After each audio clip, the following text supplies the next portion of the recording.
competent to get everyone down to the ship so they're evacuated, as well as pick up a bunch of supplies because we are dangerously low.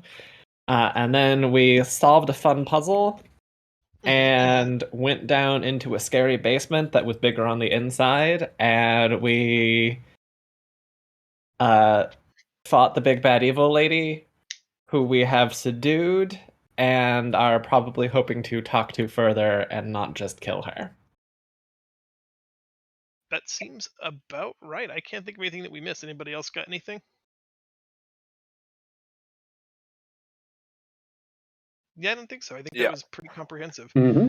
Someone was We throwing ended a the evening kind Eldritch of like Blast. right in the action. So I see people have not been healed, and like we just I think literally got her to 0 HP and called it because we were running late that night. So Yeah, Yeah. Jezza almost fucking died. yeah, In I'm putting one this in roll the by- logs to in hope I remember it. I've got 9 charges of my aura left. It heals for 2d6 plus 1d8 plus 1d4 plus 4 Zell. Yeah, that's on my list of things to do. You're welcome. It scrolled up and I'm like, wait, that's important. I also made a note to myself too, because I wanted to mention Ariel to this bad person to be like, we have released yours before, we would like to treat you kindly too.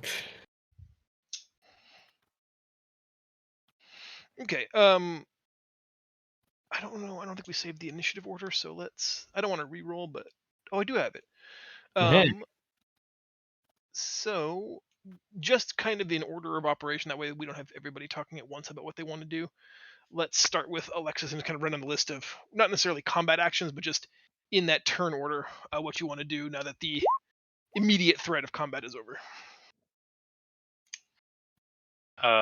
I've got nothing better to do other than wait patiently for healing. Okay. So You cast wait pass. patiently. All right. Reed's not here.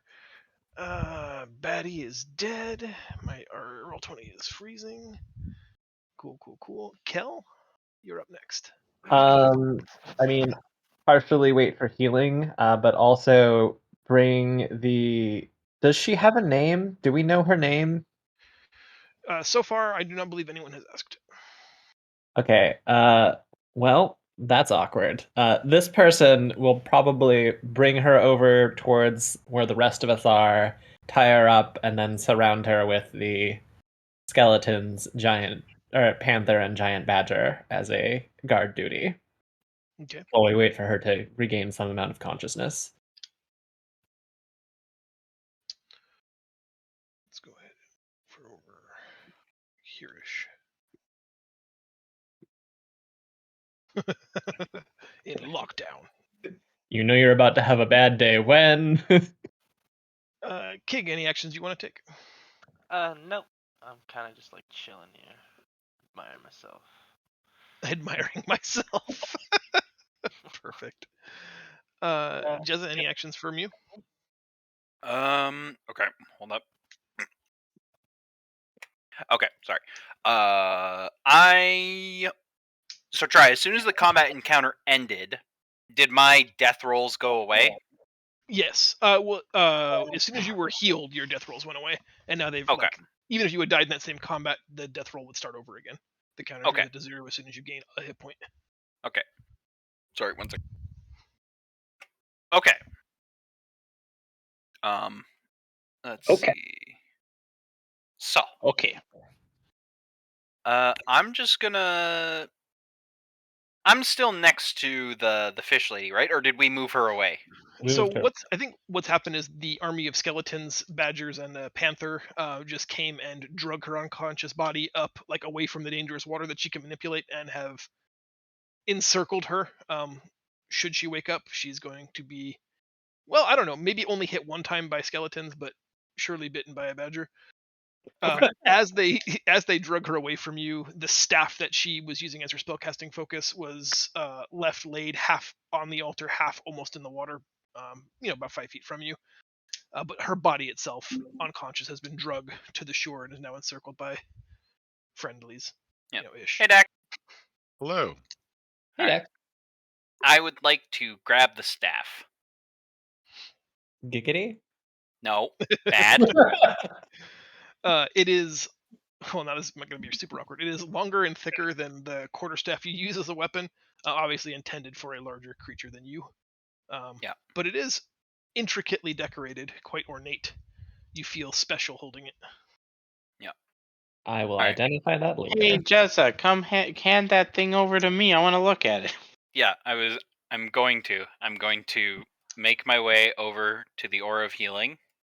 I'm going to sit right here. And I'm going, because I was a popsicle at one point, I'm going to be shivering, and I'm just going to tell Alexis to come over here. Nice. Can I move? On your turn, Oh. Marius, why don't you start by healing the people in your aura, and then tell me what you want to do. Well, Marius is going to heal himself first. Nice. So I'm going to start rolling that number, presumably one at a time until you tell me to stop.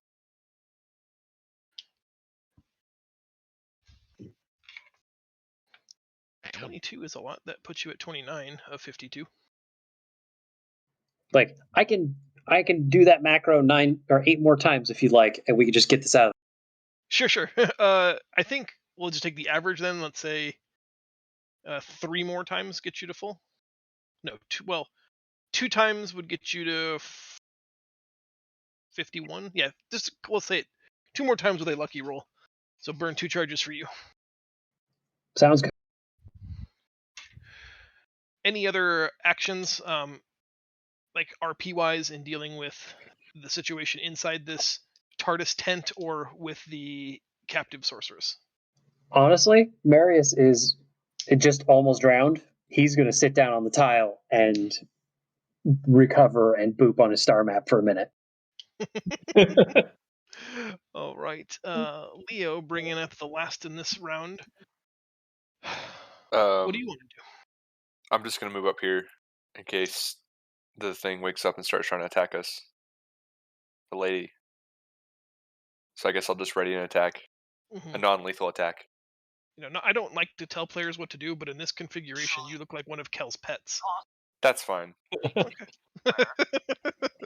That's not too inaccurate. Got a badger, a barbarian. Ooh, I'll We're cast that. Leo's pretty exhausted. He doesn't really care at the moment. Fair enough. All right. Well, it seems like everybody's had at least one round of sort of heavy breathing, still in combat turns. Now we can act outside of the initiative order if you guys want. Talk me through what you guys want to do. Presumably, get everybody healed up. Marius is going to walk to the center of the room and let everybody bask in his glow. I do hope he calls it that. You know what? Now that he's healed, he's going to walk to the rest of the group with his hands raised, still glowing, and just expect everyone to walk up to him and receive the healing.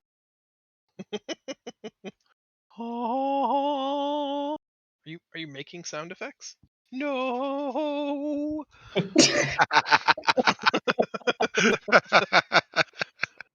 All right.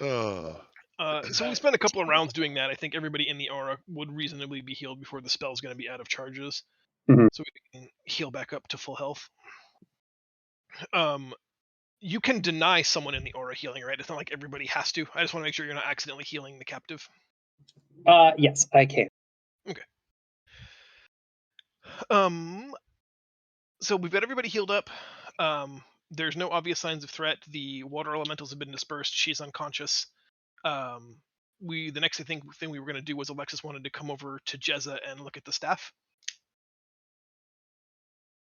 You want to look at Jezza's staff? Yes. Spicy. Stat. Bad. I will not. Getting the squirt bottle. It's a long, sort of thick wooden staff that has golden crenellations at the top that almost mirror some kind of elaborate crown that's mirrored on the other end in a much smaller version. It's like both sides of the staff have like a bigger and smaller version of the same kind of like edifice. It's muted reds and greens, but mostly just gold filigree around the entire headpiece and tailpiece. It's beautifully constructed because of its immaculate condition, despite having just been in a fight for her life. You suspect this to be magical in some nature. I hold on to it. Hold up. Kind of like balancing it in both of my hands, kind of like getting a weight for it. I just kind of pass it like one hand. I just kind of like almost like gently swing it into Alexis. Like, you keep it. It's too heavy for me. But in so much the way that you threw it that it hits my arm, I'm just like, ow. It is large and bulky, but as Jezza passes it to you, despite one of the bulbed heads of the staff being much larger than the other end, it is perfectly balanced at its center point. Just another odd curiosity of the staff.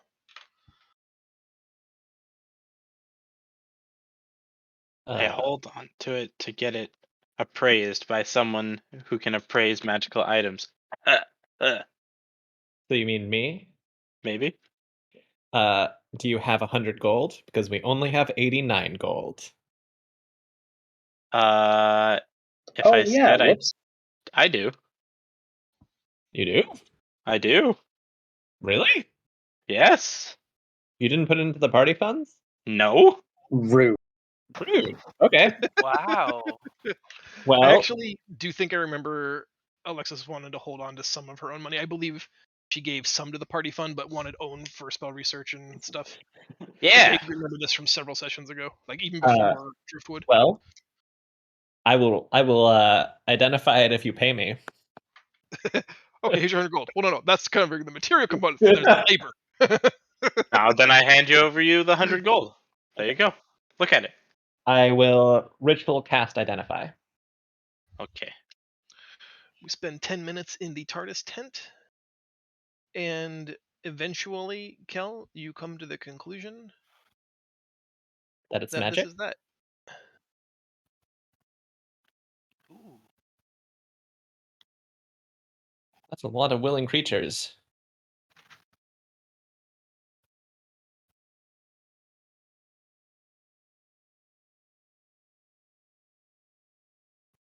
Well, that sounds like fun.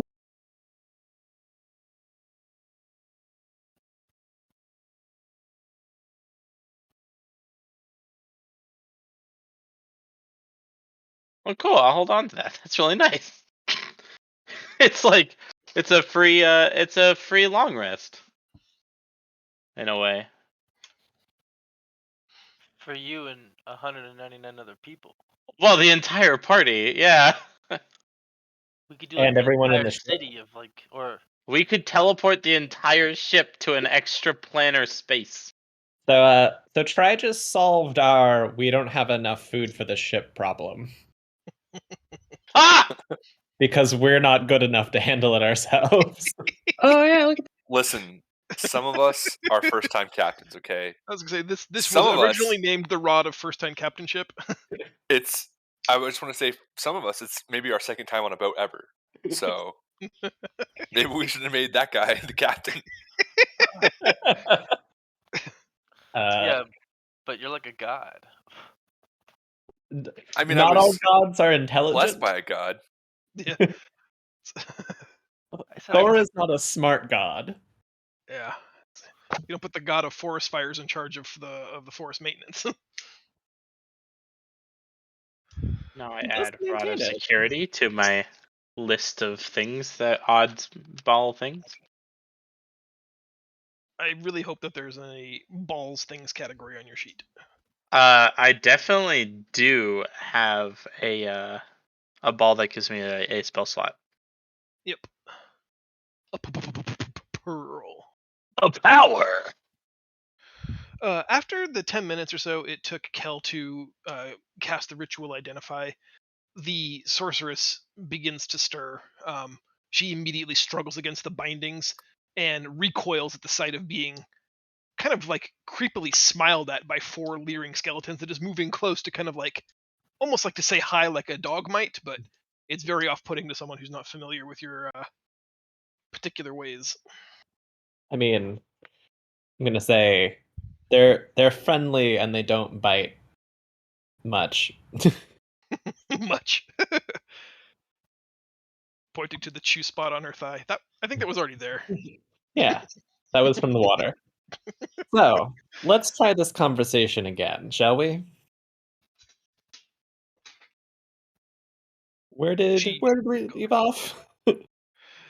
I don't remember what exactly we discussed last time. We didn't Have much. I think it was just that she wanted to kill us because she wants to kill all humans. destroy all humans. Um, I think we did the refresher about we watched the video again, yeah, kind of reiterating that they might not be altogether wrong. Like, certainly this is not the correct approach, probably, but that they might actually have some cause to have a legitimate grievance. And Yeah. she sees all of the toplanders as would be colonizers. yeah. So I think I would like to start with there is maybe something that might help our case to say that to show that we are not as evil as you may think that we are. Are you familiar with one of your kind named Ariel? She pauses for a moment. Is there anybody trained in oh my goodness, I'm so sorry, the words, let me open a character sheet. It's right there on the tip of my tongue.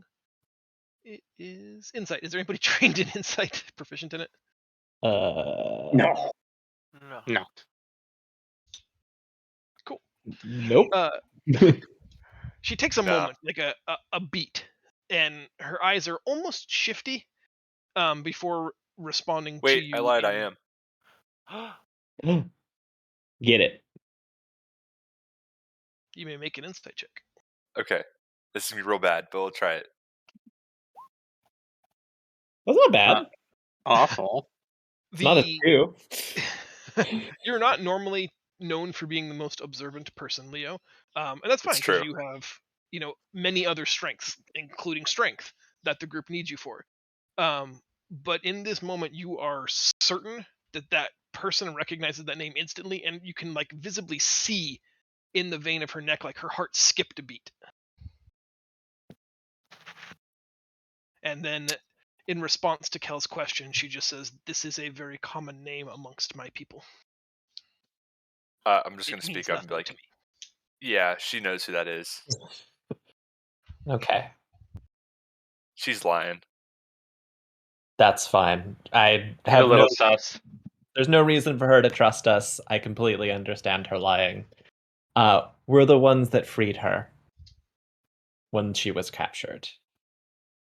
Leo, from your vantage point, because you're kind of dialed into her, there's a wash of panic on her face for a minute, and she works really hard to guard herself against revealing that emotion, um, but just says captured, like a question back at you. Yes, she was captured. But she lives. The last we saw, she did when we released her. It seems like she means something to you, but you don't need to tell me what or how. I can tell that it's probably someone that is important to you.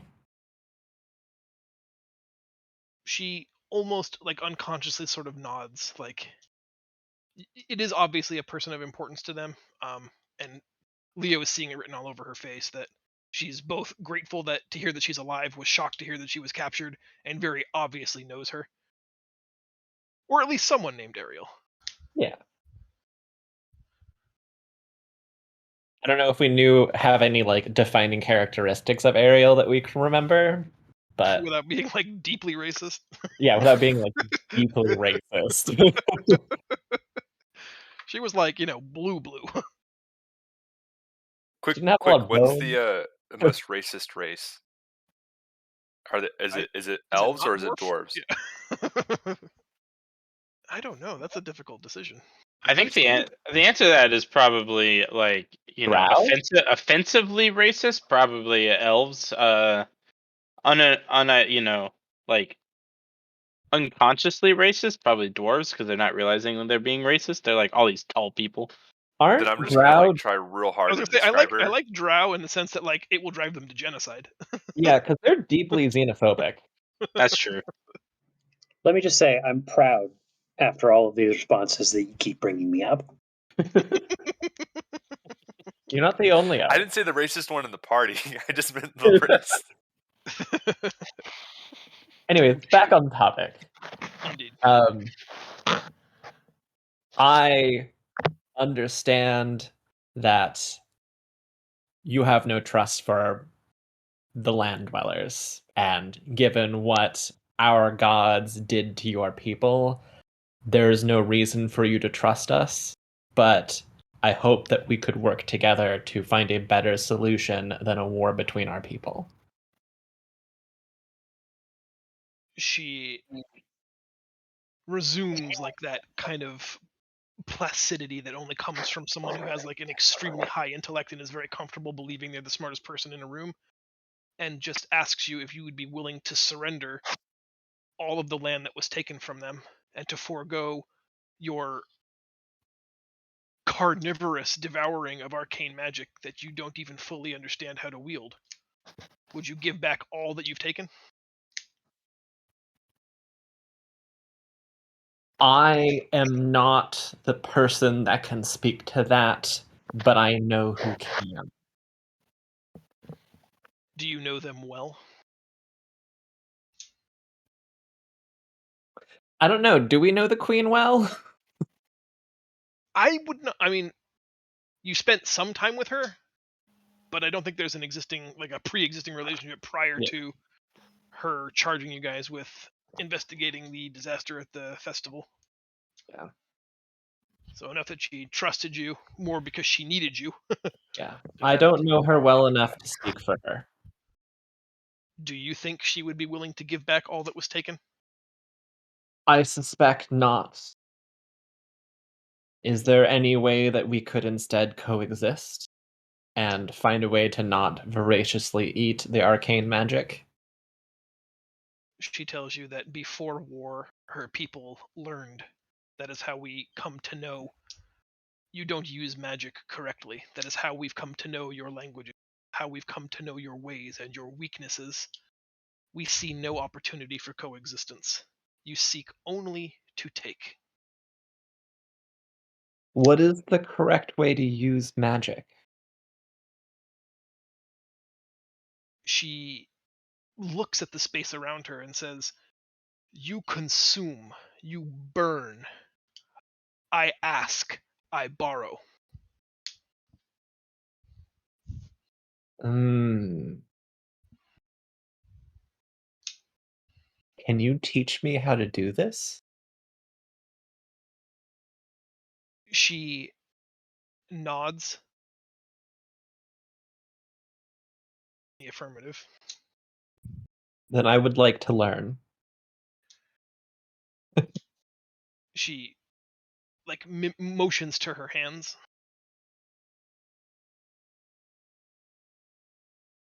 Wait, what? We She bound her wants up. to be unbound. I look at Leo and like with a quizzical look of, what do you think? Does she seem to be sincere? She's her facial expressions are extremely steely at this point. Make another insight check. You got it, bud. Yeet. If you want a good time, you should look at me and see what Marius thinks.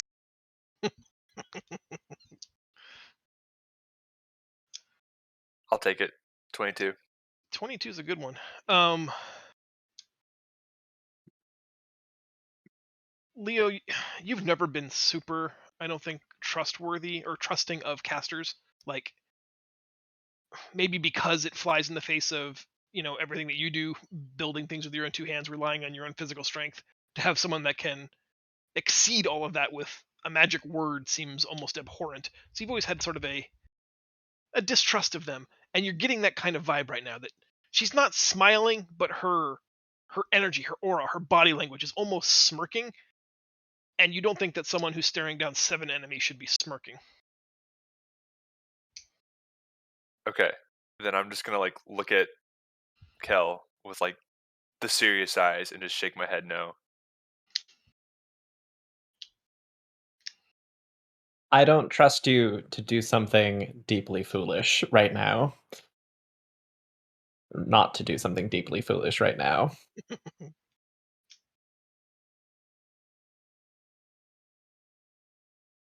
She just goes back to, she basically sits down again and goes back to being silent.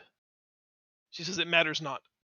Soon this island and every piece of land that you've ever held dear will be destroyed." Hmm. That's where I keep my stuff. Yeah, that is a huge bummer.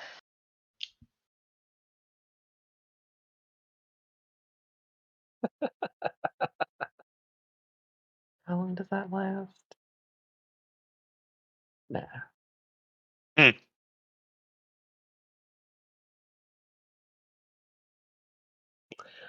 Oh, I was just curious how long blindness deafness lasts for.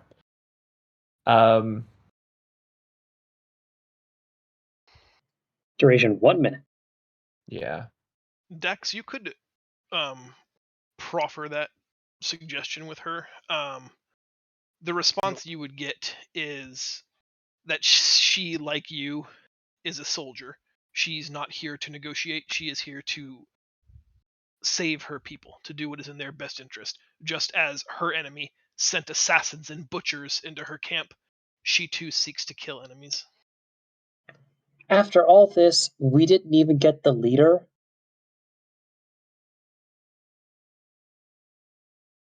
Yeah, who is the leader? One problem at a time. uh, I think what Dax is saying is a good piece to say to her. Could we Would say it out loud. I just didn't know how to word it properly. I mean, what you wrote, I think, is a great way to word it. I typed it instead of said it. Late, whatever, however we address her. What is your name? She says that in her world, sharing names can be dangerous. Knowing a thing's name grants you power over that thing. What title may we call you then? She says that amongst those she trusts and admires, she is called Malenti. Valenti. Malenti, while we hear your pleas for taking back your lands, we cannot concede 100%. For just as you lost your homes and livelihoods long before, it would cause us to do the same. Is there no middle ground that we can meet where we can negotiate, or at least agree to terms where we can send people on our behalves with that power to negotiate and come to some sort of arrangement?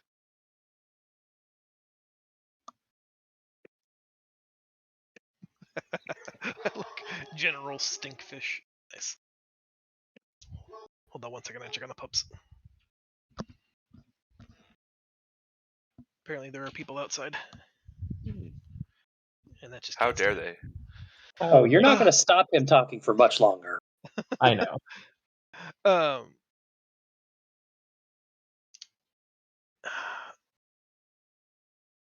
I've lost my place a little.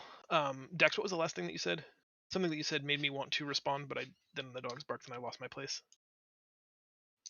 If we cannot come to a negotiation or terms ourselves, Right, are there not people we can reach out to that can negotiate for those terms for both of our peoples? She hangs her head. Leo, you read it almost as shame. She says, "Perhaps you really did meet her. You sound just like Ariel." She says, "Everything that's happened now is too big for any one person to stop. she can logically, reasonably, intellectually understand your argument, but her people have waited too long, suffered too much, and have come too far now. She says that the machine just simply can't be stopped at this point. Certainly not by one person. Certainly not by me. Then what if we work together? Is there maybe your leader that we could bring together with ours to have a conference of some sort? Machine. There is Some a type of parlay, saying maybe? amongst our land dwellers that the best time to plant a tree is 20 years ago, and the second best time is now. You might not be able to stop this by yourself, but we are happy to help in any way that we can. The machine?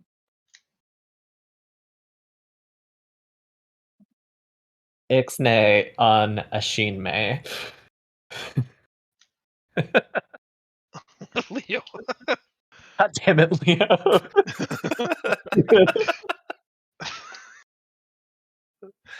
um you really get the sense that she's listening to you, and this is the first person, well, I guess technically the second person you've talked to from their faction who at least seems empathetic, who still wants what they want, who still wants the best for their people, but at least can be sympathetic to the fact that they might just be doing to someone else what that someone else did to them, and that's not necessarily, justice or even victory in any kind of measurable intellectual way. Um, she says she doesn't think that anyone will listen to her, and she doesn't believe she can stop it alone, and she doesn't believe she can stop it with your help. But if you let her go, she swears that she will go and talk to her leaders. I don't know what everyone else thinks, but I think that is the best we're going to get, and I think it will help our cause. I agree. Maybe we can try to negotiate a meet between our leaders, in 2 weeks' time or 1 month's time, meet back at this island to have a treaty discussion. That Discussion at least. is dependent on whether we can get them to listen. Yeah. I really want to get the spell sending, because then I can send text messages to all the people that I've met. She speaks out loud the arcane words that make up the beginning of the spell sending and asks if you know this.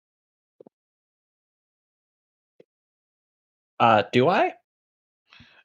I don't think you know it, but you're aware of it. Yeah. She says that she can reach out to you. Okay. Now that she's met you, she should be able to message you when she's met with her leaders. Okay. I think She that's tells you that reasonable. there is a council of 3 that must be consulted, and they almost never agree on anything. But if she could convince even 2 of them. Okay, that's good. Can you actually teach me how to ask magic instead of consume, or are you just going to betray me earlier? She offers her bindings up to you again to have them removed. Leo? Is she doing the same If we're thing? going to release her, I mean, we're going to release her in the anyway. end, we may as well unbind her. Yeah, I'm going to undo the binding since we are planning to release her anyways. She quickly and deftly, the moment her bindings are removed, goes for the clasp at the cowl, the cloak that she was wearing, and unbuttons it. But flickering it, you can see that the amulet that clasps the cloak shimmers with an arcane power. And she says she could spend a lifetime teaching you to unlearn the bad habits that you've developed, and she might have some measurable success. But she said in honesty, I planned to use this to murder you. Cool.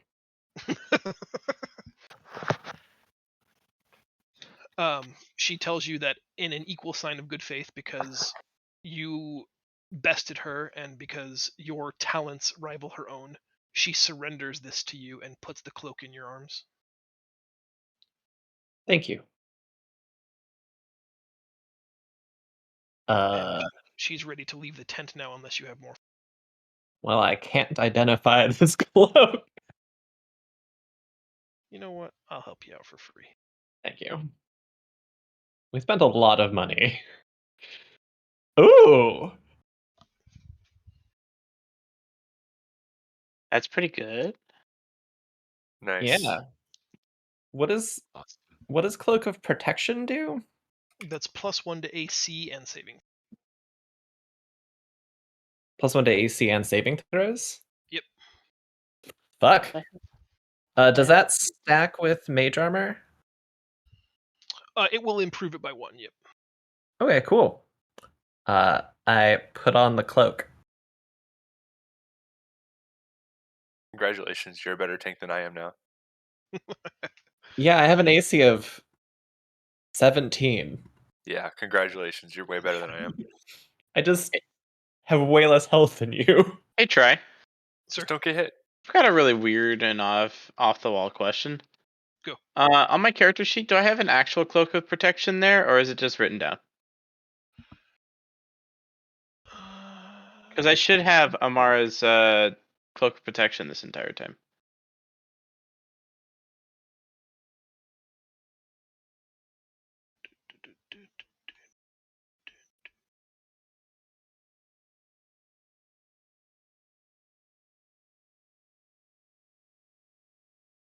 Because it does. AC 1. Yep, it's on. All right. Yep.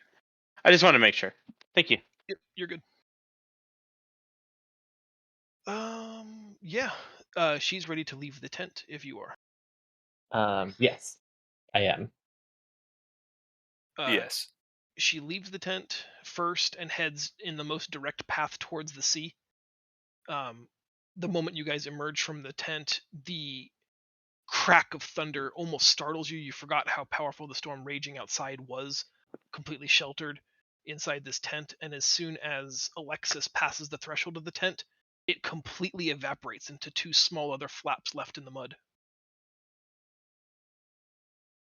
I think this was something to do with this the staff I've got.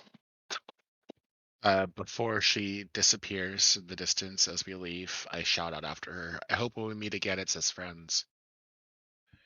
She says, given the nature of war, she's certain that you will meet each other in some form or fashion. It is almost certain. I give a courteous bow to her. As a rival that I have had a wonderful bout with. She says something to you just as the or comprehend language's spell fades. She says something to you in her native tongue that understands, and you are only able to loosely translate it in your mind. The context, the gist of it is, she would prefer to meet you on the field as a friend, but if that is not possible, a foe would be good as well. But I you feel see it as like a term of endearment, like she felt you to be challenging. I appreciate the sentiment and hope the same. She disappears down the walkway over the cliff face and out of your lives for now. Cool. So should You're now we? standing in a mud bog in the midst of a torrential downpour, lightning and thunder crashing all around you, in the middle of the sprawled out enemy camp. Try. Yes. Are there other camps that have prisoners on this island? Are there other things of note on this island?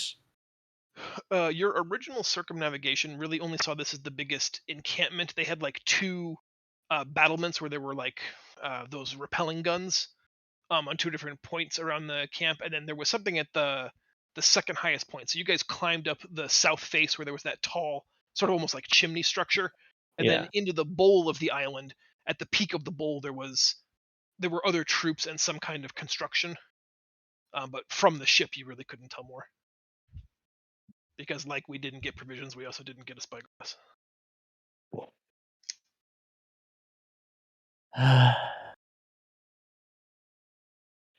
We should probably investigate the rest of the island.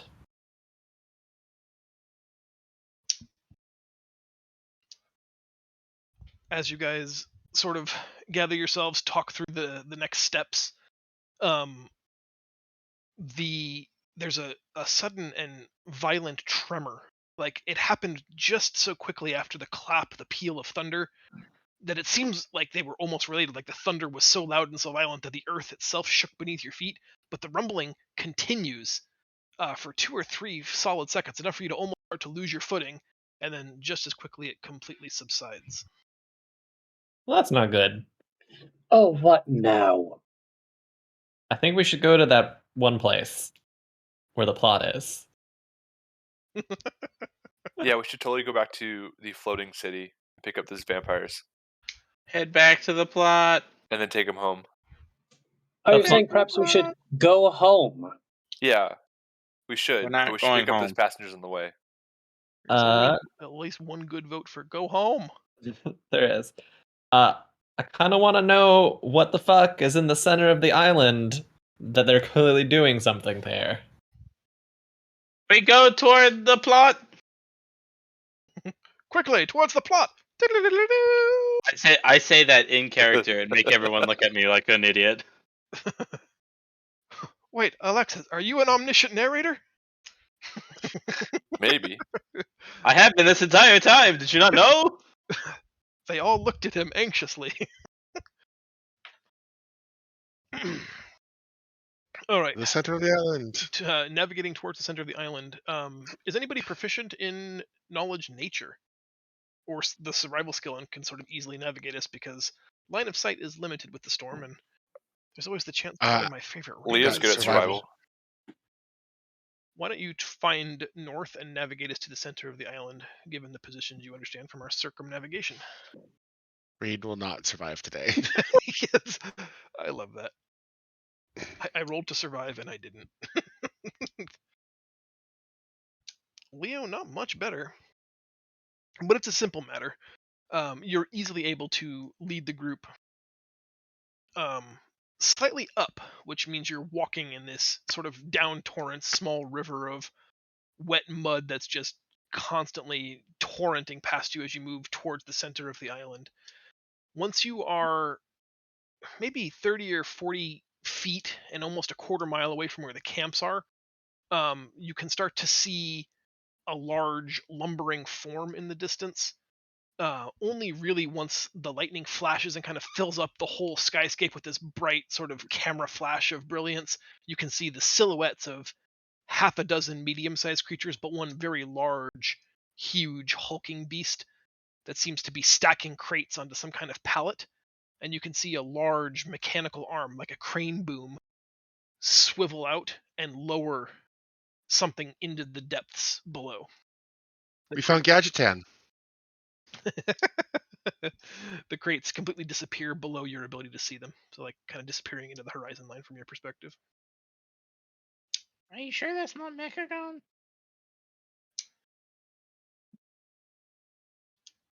Are we sure it's not like Ajara, maybe? Mm-hmm. Are we actually sure that this entire thing isn't just Ashara? I mean, we're not. This is probably just Ashara. I mean, I am deeply curious to a fault, and it's probably going to get me killed someday.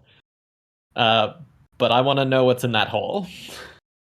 They say curiosity killed the cat, but then again, satisfaction brought him back. So did necromancy. So Please what you're do it saying with is stealth. curiosity That's will the kill the necromancer. Kel, but satisfaction will bring back the necromancer? Yeah, probably. Let's do it Polish then. that up a little bit, yeah. Does anybody want to attempt to disguise our position, or are we just gonna like 7 people abreast walk up this ramp and say, "Hey, giant creature. I want to see what's in your hole. No, I want to mean, hide. I'm I think a stealth. Healthy. we should tell him, insert the general that we just beat, and I forgot her name already because I'm real bad with names, Boy. has left, and that they should follow. Are They you might telling me not. that's what you're doing, or are you floating that as a plan? That's an idea I think we should do. Okay. I have to Why ask don't you, we- Captain Ramit. I'm turning around and talking to the party, and it's like, hey, this is what we should do. Maybe we should avoid fighting for once. The guy who loves fighting is saying Who this. are you? Why don't we scout the area first before deciding on that? Why don't we go home? Why don't we have that? No one Why don't we asked have that. that Why don't we have that familiar cat run around the area so we have a lay of the land? I think that is a great plan. Mhm. We should probably hide while we're doing this, though. Correct. Alexis, do you know the name of Kel's cat? No. You, it's really an unfamiliar then. Oh, jeez. Oh my That's so God. bad. My I want to go cat's name home. is I'm with my Mario's cat- on this. Let's go home. Is your cat's name Goose? no. My cat's name is Hazel. That's right. I actually did know that. I just didn't actually know that outright. I remember you saying that. Bonus question: do you know the name of my skeleton mouse? Stewart. If it's not Squeakers, I don't know. It's Orange. Oh, Butt okay. kiss. Bub Oh. kiss. I like bub kiss. Butt kiss. Butt kiss. I would be very bad if I had a mouse. I would name it Squeakers, and I think everyone would think I'm insane. Squeaker, stop squeaking. Yes. Okay. Make we- a stealth check for me with the familiar and a perception roll as well. okay. Let me pull up a cat.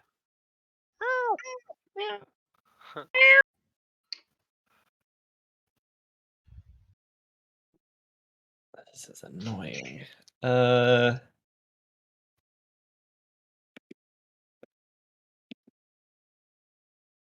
That's the stealth roll.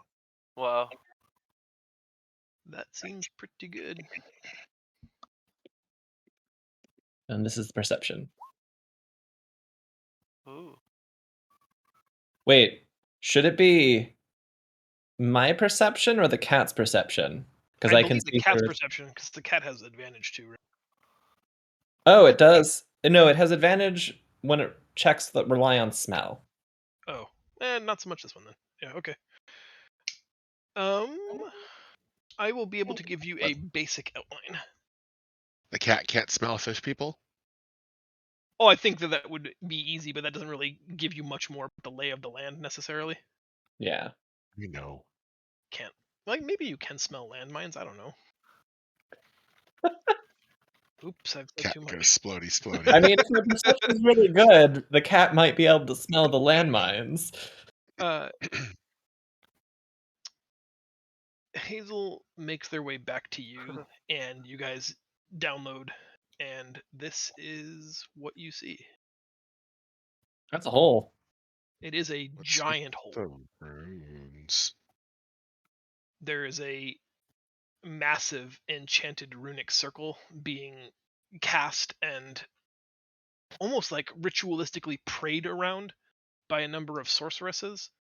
That's not good. Its power is growing. Now that you've seen it through Hazel's eyes, you can actually kind of feel it too. Alexis also, like, you get that sort of arm hair tingly feeling that is, in the presence of great arcane magic. Guys, I don't think we can go home yet. Guys, I don't think we have the chance to go home for sure. Can I tell at all what this runic circle is for? Unfortunately, I was going to give it to you if you could get a 13 or better. With the 10, the kitty can only tell you that it is definitely a magic circle. Can I like how part of that is a Google map photo pasted on top of a different map. Yeah, Oh. I had to get a little creative. I couldn't really find a way to design exactly what I wanted, and I found a really cool, like, borehole and went, all right. I can work with that. Top points for creativity. Can if I roll well with my stealth, do you think it is possible for me to get close enough to try and figure out what the runic circle is? So there's not much like clutter. There's not much debris on the top of this island that was basically just either manufactured or raised from the depths. But it is dark and rainy. If you could somehow stay very low to the ground, I'm going to give you the option to roll, but it will be a disadvantage. Halfling's already loaded the ground. True. Anyone have a better idea? Send the read in. Reed, you want to go in? Because you will also, I think, have disadvantage. I know I'll have disadvantage. We could Spartan kick the guys into the hole. Yeah, I Uh, like that idea. would we have to roll with disadvantage if we're trying to keep this rock in the way? I'm to gonna help say yes because block the the view? approach to the rock is still basically like a bunny run through completely open terrain. Yeah. And they're pretty well scattered. I'm not saying it's not possible. Without any kind of a distraction, without anything else in the intervening space, you are just trying to run basically 100 yards through open terrain. So I think the best I can do, despite the rainfall and the thunder and lightning, is just stealth with disadvantage. Leo, I need a distraction. 9 sets of eyes watching. You need a distraction. Okay. Yes. Where are we located currently? How's that? You guys would be to the far west of this, so like off this map to the left. So Can here. you move darkness? Is that a spell that I can move actively? I think everyone is going to notice the cloud of magical darkness. In the middle of darkness, if you veil it right, then no, they won't. Not that Yeah, I don't. I'm not going to speak to whether or not they'll notice it, but I think it's actually only summoned on a place once you cast it. it and is I a don't think it point. moves. Ah, wait, hold on. Stop. Hold up. Wait a minute. If the point you choose is on an object that you are holding or one that's isn't being worn or carried, the darkness emanates from the object and moves with it. Hey, Kel, I have a suggestion. So I can make the target Kel, and the darkness would move around with him. So My only DM in stipulation there would be willing player. Yeah. But yeah. I can't see What- where I'm going. you have the fly That's fair. spell, Actually, correct? that's fair. Wait, if I cast it on myself, though, I can see where I'm going, right? Yeah, you can. You see through it. Yep. And Kel has that might be the it. I fly have spell. What do you cast fly on me, and then I just am a flying cloud of dark in the middle of a rainstorm? A flying cloud of darkness? Excuse me? That's what I was going for. There we go. We Okay. could just do that and have the magic person fly, and then figure out what the circle is.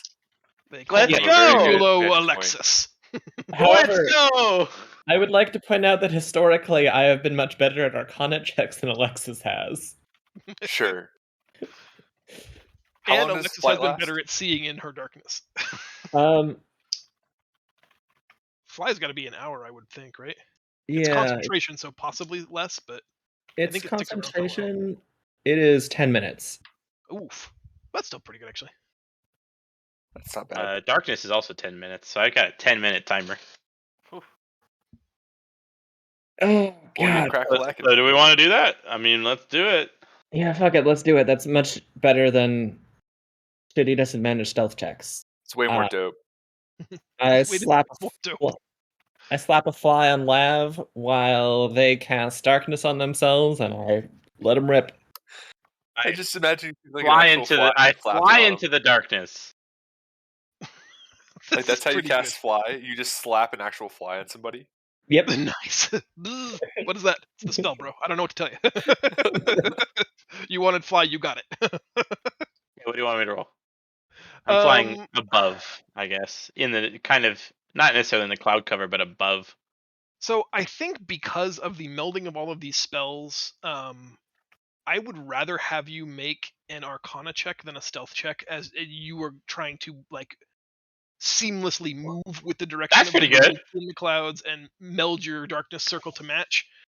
You are able to get basically anywhere on this map that you would like to see, save for anytime you get near those 6 sorceresses that are working their way counterclockwise around the ruins, all 6 sets of their eyes move up to exactly where you are. You don't think they see you, but like there's something about their ability to sense. So anywhere within, except for within 30 yards of them, your check is amazing. You are basically a cloud, a lightning cloud. 30 feet? Cumulolexus. Oh boy. So I can kind of witness half of this map. So from like here, there, I can't go past that line. So Yeah, that's fair. So can you do Okay. an Arcana check that? I have That was 23. to stealth yourself from being able to Oh. see. Well, If you want to listen in or investigate the ruins, you haven't told me what you want to do yet. This was just to kind of get you in the door. Now that you're here. okay. Well, that second Arcana check is to kind of watch like half of those ruins. Like try to figure out Okay. what it is. 10 would be the minimum for a trained mage to identify a school. These are of the transmutation school, and Uh-oh. beyond that, I can't give you much more. This isn't good. We need to stop the Okay. ritual. Yeah, no, absolutely. So can I ping? I'm gonna fly right there, because that's not past the line, and see if I can hear what they're saying over here. The extremely large brute has just finished like lowering, that doesn't sound right in my mouth, but lowering down the line through the crane, like he's basically the engine of this the locomotive of this crane, lowering down the heavy pallet of goods, and just starts like snarkily cackling in their fish language, and the other 2 small sentries that are guarding the crane also laugh. It's crude and it almost seems violent, but you think that they're laughing at something. Can I cast tongues on myself and stay hidden? Yes. Then I do that to understand what they're saying. They are saying that the time is nigh, victory is complete, that their service to the 3 empresses is fulfilled, and that they can't wait to inherit their new world. And then they make a joke about how poorly humans swim. Okay. Yeah, it sounds like we got to fight these guys. Yeah, we need to take out the casters first, though.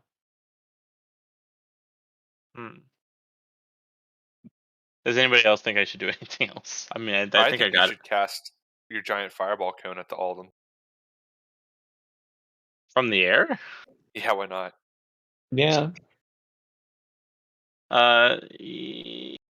Yeah, I'm gonna use my orb. Well, actually, I'm gonna use my orb to get one of my third lot spell slots back because I didn't have it. And if I were to how far in the air do you think I am, give or take? I think that's entirely up to you. Well, I guess it'd be like 20, 30 feet in the air, I guess. Sounds good to me. If I were to make a line like this, I can cast a lightning bolt directly through all of them and hit this thing right here to initiate combat. And you're all by yourself. We'll No, be there in a I'm not. second. It's Yeah. fine. About that, can I stick with my stealth roll to get this rock anyways? So Because I wanted to come over here and I'm climb gonna up be on right top here. of it. I'm just moving people. Hold on one second. I'm just moving people onto the battle map so that it's, if we have to roll initiative or if I need to find you, I don't have to toggle back and forth. So let me just finish moving those real quick and discuss. I don't know why I only got half of your skellies, but Okay, so if I were to fire it like this, I would hit literally everybody but the one sorceress right here. And what are you casting? This.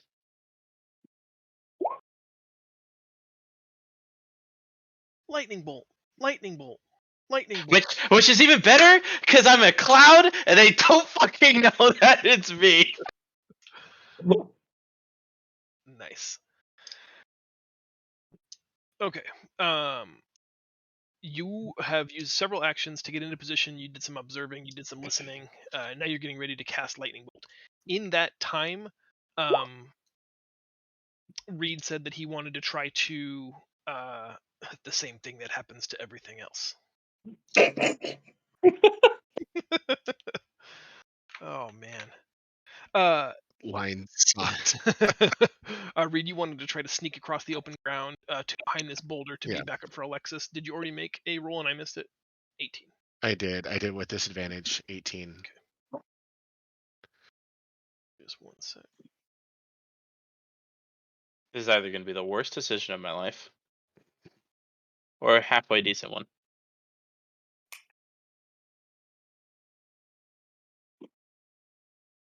Uh,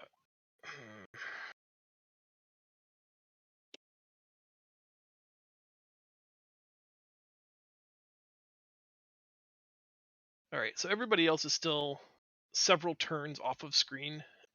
Reed, you are stealthily sort of like crawling through the mud under the wire style, trying to make this boulder. You get to about there when the brute silences everyone from talking by like swooshing his hand through the air. Silence, and they all hush. This was right around the time that Alexis heard their bad joke. And he takes deep inhalations through his massive nostrils and says, "Human." Great. Oh, great. He doesn't smell me then. Fine. That's great.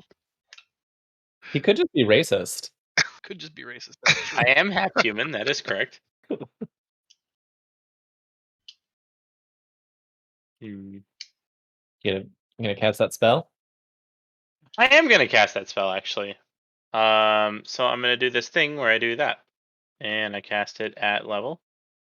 And it's going to hit everyone but this thing here. And I don't know how you want to deal with it also hitting this.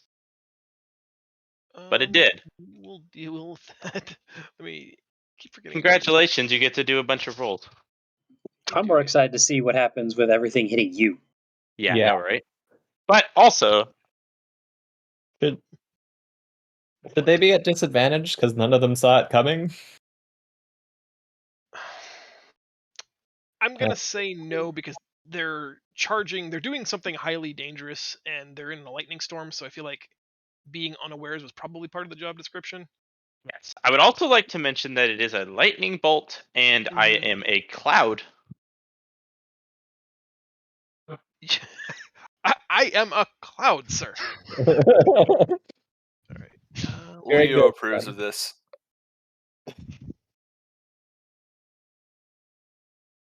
Just one second.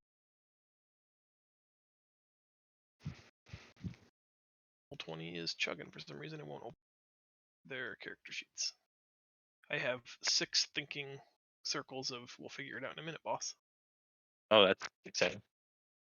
Okay, there. I have to make one for him. The big guy takes half damage, which is 12.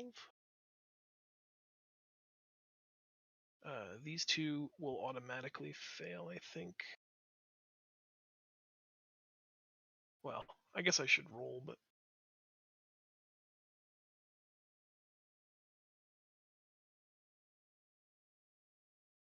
Well, damn. Well, shit. Extras priestesses. Oh shit! I need a battery.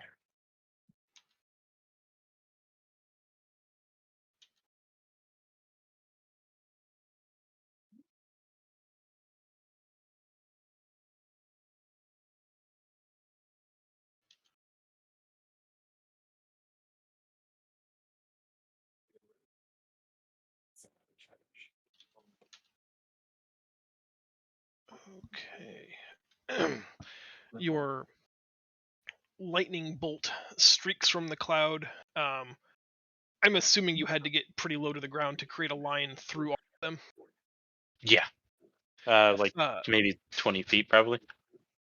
It arcs like into the chest of the large baron, burning out through his back, hitting the crane and catching it on fire. It's now blazing like a torch. You instantly incinerate the first Sogwin soldier that it touches, The second one has just enough time to dodge and is only burnt badly instead of instantly disintegrated. And then it does its little dance, arcing through these 6 sorceresses who seem to do a very fair job of the storm, pun intended, taking very little damage from your. Nice. And okay. Roll for initiative. Yeah, that's gonna be it. You want to lift Well- yourself back up into the air a little bit, so you're. Yeah, I mean not that's gonna be quite- the idea, but I'm just curious as to if they know that it was not, if they know that it was actually, I want to know what you're gonna say to that. Like, do they know that it was a magical based lightning bolt there, or are they just going to be like, oh shit, we just got struck by lightning? They're gonna know that it was a magical. Okay.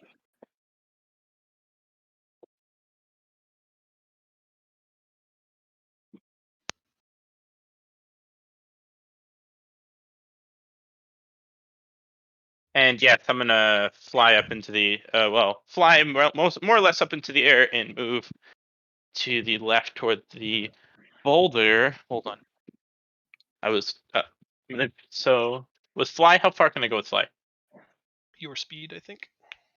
No, it's 60 feet. Okay, so I get to decide to be right like here now. Yeah, flight speed of 60. Okay. So I'm gonna do that.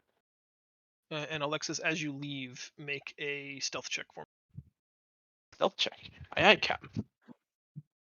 Good thing I'm proficient in that too. Here's hoping that that works well.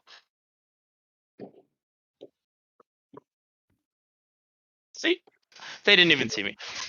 You're a really stealthy flying cloud.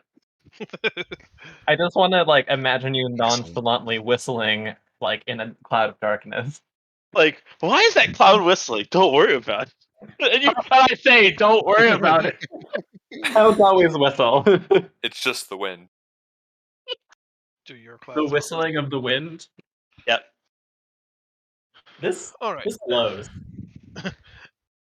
You guys from the periphery, standing outside at the very edge of basically vision in this storm state, see a enormous arcing bolt of lightning from our Cumulolexus.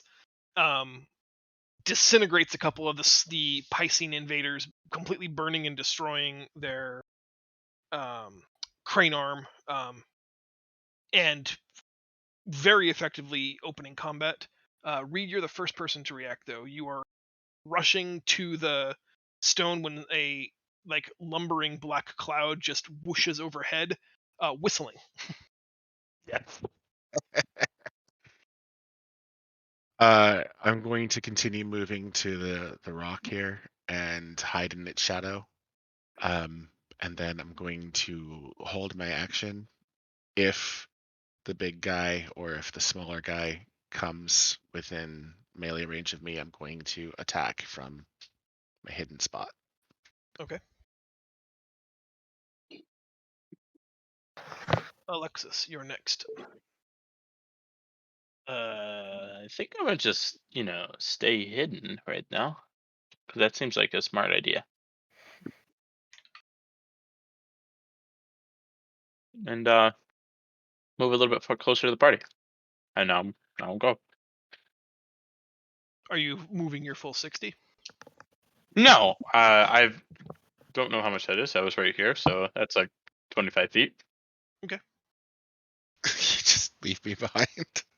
You're on a rock. They don't even know you're there. Yeah, what's the plan here? Kig, you see Reed run off into the distance, a sudden flash of lightning, a couple of fish people scream in pain. You see a chuckling, whistling cloud Yeah. of darkness start rushing back over Reed. Reed tucks into the rock, shrugging the WTF face at the cloud as it strokes by whistling, and is now heading back towards you. What do you want to do? WTF I want to face. scratch my head and be like, huh.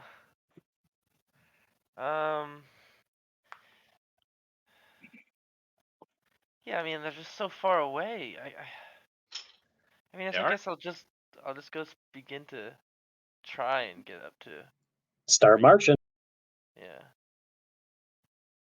How far off the map are we? 100 feet to the edge of the map. Okay. Uh, Wait, Kig, we're not that close. wait. We are 100 feet away from the edge of the map. Yeah, I went 30 squares diagonally. I mean 30 feet. Sorry. No, you're technically off the map right Yeah, now. we're 100 feet off the map. Oh. So you Okay. are. Then I don't you want. are- I just want to travel my distance way up. Okay. So Sorry. That's you all I can do do. a dash, which means you can do 60 feet, I think. Yeah, let's do it. I'll use my bonus action to do my dash as well. Yeah, you could actually move up to 3 times your movement if you take no actions. You can always trade down in the action economy, so you can use your action to move. You can use your move action to move, and because you're a Oh. rogue, you can bonus action to move again. So Let's you can do it. conceivably move 3 times your speed. Let's So go you can 90. go 90. Yeah, let's do it. Okay, then you are just, 2 just squares a- off the map. I'm just a blur. I'm just a tiny little blur, a little black shadow on the ground. Yep. Keg looks back and says, "Well, boys, me," and then just disappears into the rain, presumably Me. rushing to his friend's aid. It's So turn. I'd like to apologize for my silence, but that was a very good pizza. Wow, you're eating this whole time? Yeah. Oh, I see. And you're gonna say that you're next in the initiative order. On a technicality, I am because I was late. Mhm. So Good job. Same story, Jezza. You act next. I think you've got a firm grasp of the situation. What does Jezza do?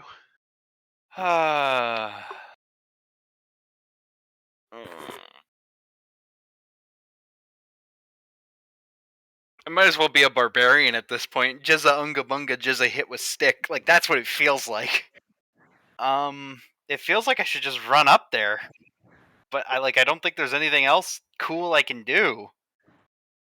Yeah. I'm just gonna What's your move speed? 45. So you could conceivably be on the map if you just action move and move get you to 10 squares off. If you were going to spend a key point to bonus move, you could actually be, moving 5 squares onto this map. Yeah, Jezza, you're 100 feet off of the map. Yeah. Left. Yeah, no, I know the 100 feet thing. I'm just thinking, like, is that how Reed got to where he is, or? No, No, Reed. Reed just went earlier. He Oh, said right, that he yeah. wanted to follow Alexis and try to sneak up. Right.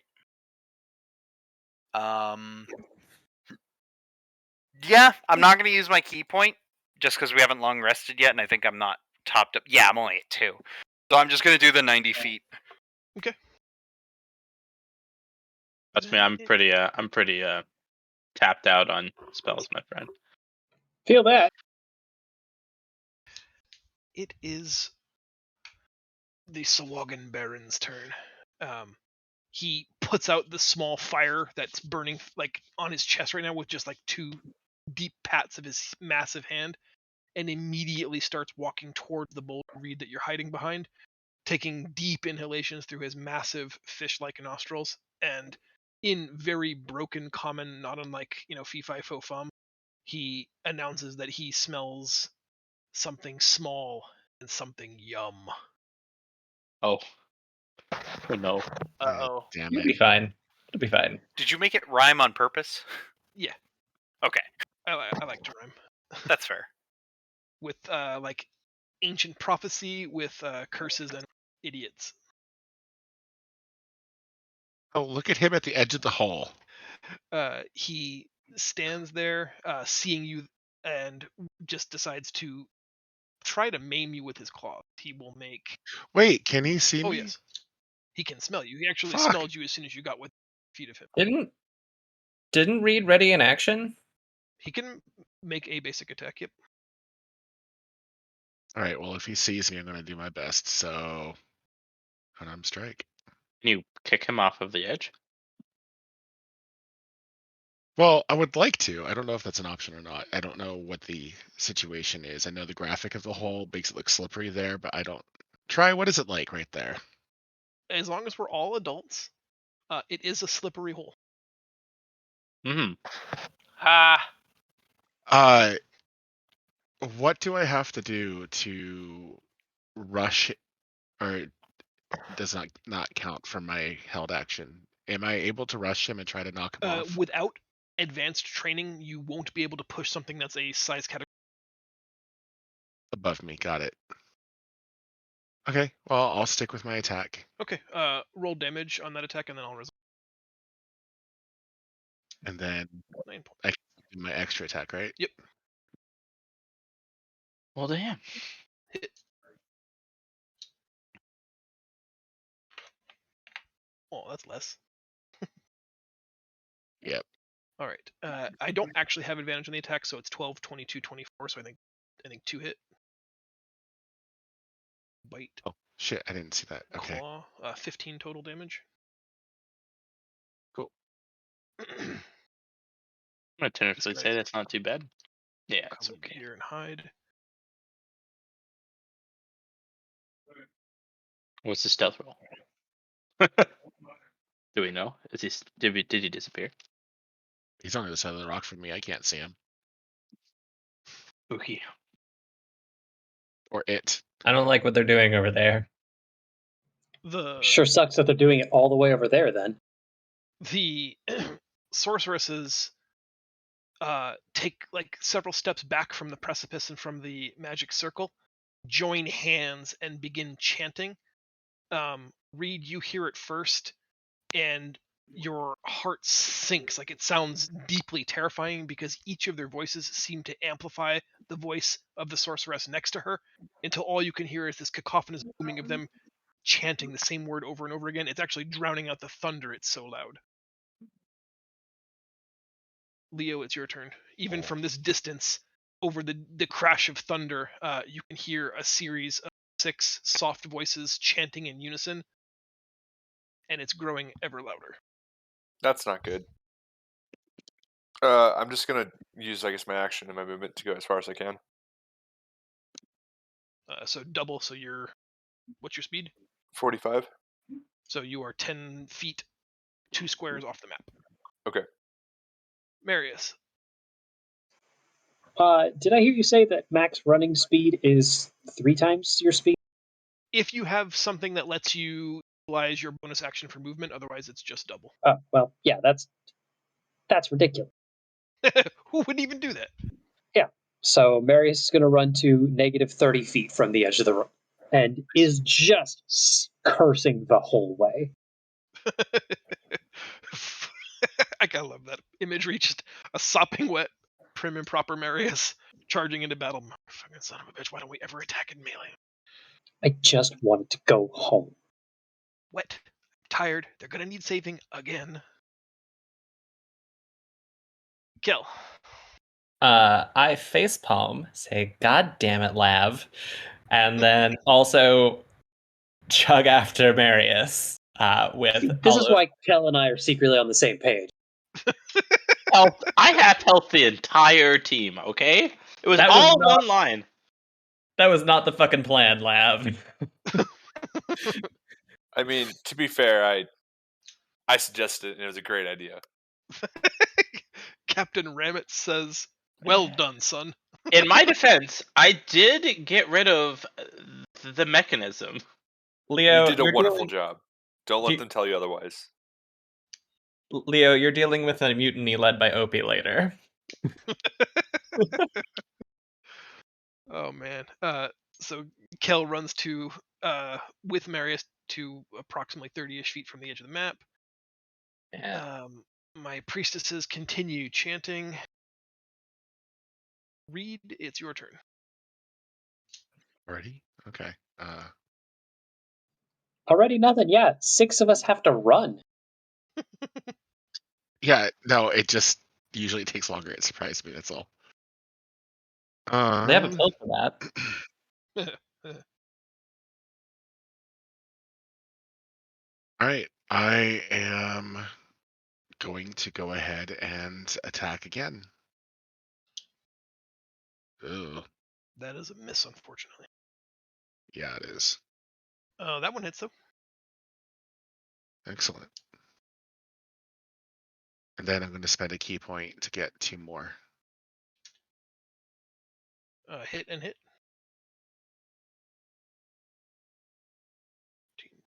Nice. Good little flurry of blows. Yep.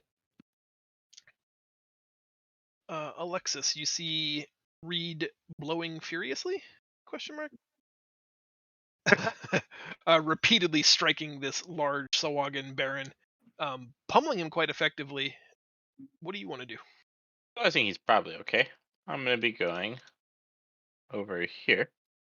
I'm flying over the hole. And I'm gonna do an ice knife right in the middle. Because it explodes. And I am going to do that. So I hit one of them, I guess. Sorry, I'm reading. I'm not familiar with Ice Knife. It hits a target, and whether I hit or miss, it explodes, and everything around it has to do a dexterity saving throw, or take 2d6 damage, cold damage. Hit the purple one. That's the one I aimed at. Yep. Mm-hmm. That does hit.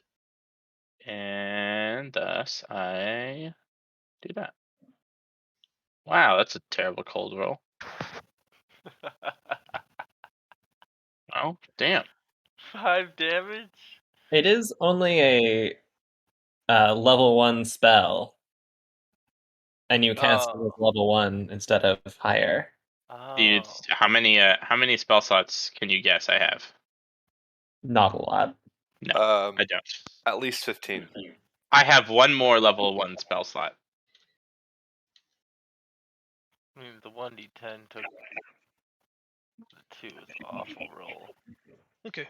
2 of them take only 1 point from the frozen. The other 2 take 3, and the lady that you hit with it takes 5. Nice. 2 from the I knife, tried. 3 from the explosion. I sure tried. You did sure try.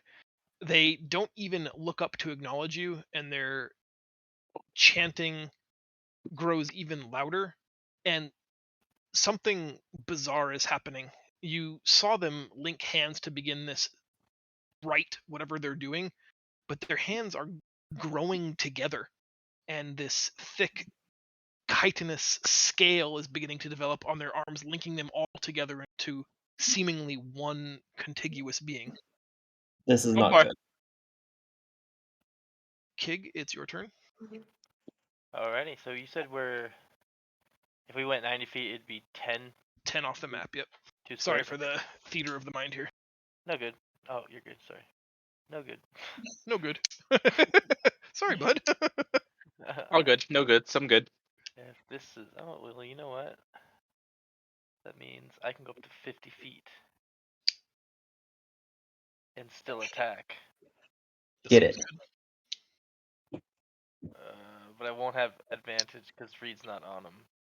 Well, he's 5 feet away. Yeah, okay. I Wait, think Reed would have had to have moved to make the attack. Yeah. Okay, cool. Yeah.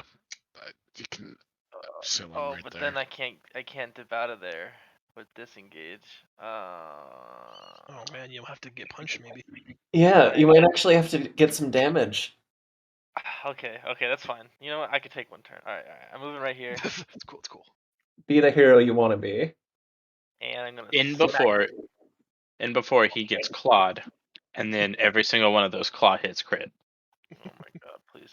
That would fucking suck, They actually. call me Kig the Corpse. My AC is pretty high. And then I'm gonna attack it with my sword. Your sword. My sword. Oh yeah. Oh my god! Speaking of crits, by the way, god damn! Get him! Holy shit! Okay, I get to roll, don't I? Oh, sweet. Oh, hell yeah. Roll a 95. 93. Oh, it's close. Close. Ooh, Nice. Damn. Okay. So Knock it off of the edge. you can roll an additional set of damage dice above the normal crit damage dice, and this target suffers 1 unit of exhaustion. Oh my god. Hey, that's a fun one. So I just do one more 1d6? Yeah. Uh-huh. Cool. Ooh. I'll take it. Shit, man. You execute him. $39 damage. Oh, he's dead. He's just straight dead, isn't Pummel he? him outright. Towering over Reed, he does his fee-fi faux. I'm about to eat something yum, and as he opens his mouth, distending his lower jaw in an attempt, presumably to swallow Reed whole, Kig launches out of the darkness with a glinting flash of lightning off of his blade and just plunges it into the thing's neck and rides it all the way down his body like Arrow Flynn along a sail, cutting him open from chin to groin, entrails laying all over the floor. He takes one look at you and then just stumbles backward, falling into the chasm. Perfect. I had to save my bonding brother. um, he's dead, and this other Love guy it. behind the thing literally just takes off running. You can hear a panicked fish person scream, and he just bolts. Nice. Awesome. Well, I end my turn. Me and Reed are having a laugh. Jezza, it's your turn. Okay. So I am. Reed looks over at Kig, goes, sushi? I don't even like sushi. I would like to mention I'm flying over the hole. If anybody would like to make terrible life decisions, I can try to launch people with my arms. And that's when I stopped the concentration on fly. Yep. No! Down she goes. I hope there's water at the bottom. And that's when I have to reroll another character sheet. Yeah. Oh. So, sorry, I just need the measure tool. So add 10 to this. So it's 110, so I could make it here. That's good. Well, no, I could I enter from any one of these squares? Try on the right side. I'm fine with that. You'd have 100 feet to sort of decide your approach. Well, minus 10, so it'd be 90. It would actually be my. Well, no, because it's 90 minus 10, so there, yeah. So basically, I could make a. Yeah, so I'm gonna go to where my green arrow is. I'm just gonna move in from off screen. And that's because I'm not spending a key point on dash. I can't. I'll be defenseless without it. So that's what Jez is gonna do: is move from 10 feet off screen along the north side of the hole. Fuck. It's. What if you crit? No. Can you see this arrow that I'm moving around? Yeah. This is the one that you had it at.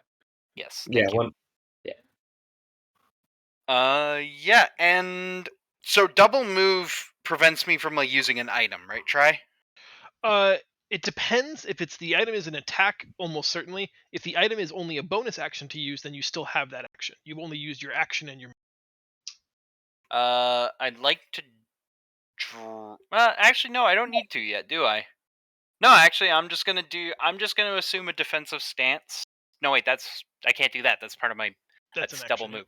Yeah. All right, no, just double move, and that's where I am. Okay. Strike a hero pose. All right. Leo Slowboat. You hear the deep, visceral groans of something echoing as it dies painfully. You have to assume that was related to Kig's sudden burst of speed. You wish you were there, but maybe it's time for more cardio. How did you do Never that? skip leg day. Oh. I'm gonna go. I guess move my rest of my movement. So 45. So I think I was 10 away from the thing, so I have 35. Yep, it gets you 35 on this map. Yep. So like here, so let's see, 1, 2, 3, 4, 5, 6, 7. And then let's see, am I in range? Nope. Okay. How is your run speed 45?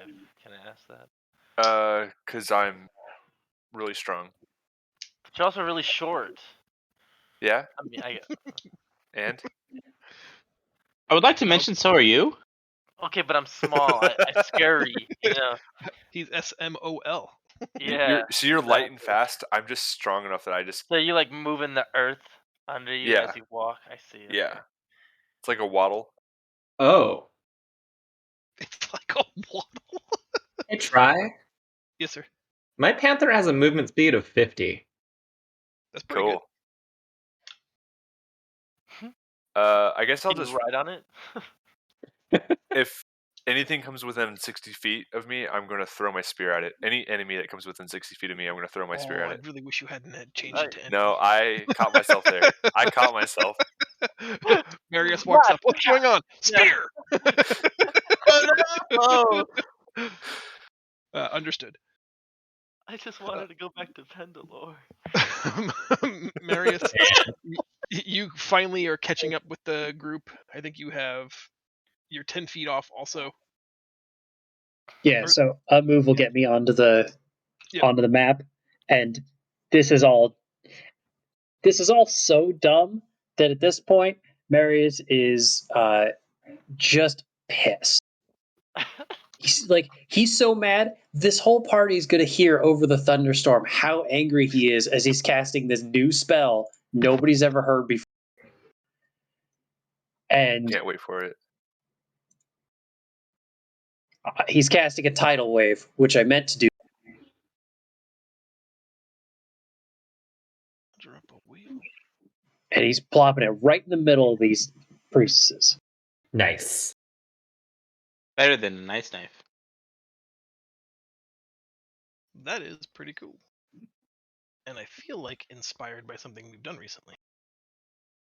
Yep. Like the fact that 10 minutes ago he was almost drowned to death. Yeah. You're like a quick learner. Mm-hmm. You know what? It's even going to be like just back here by the yellow one.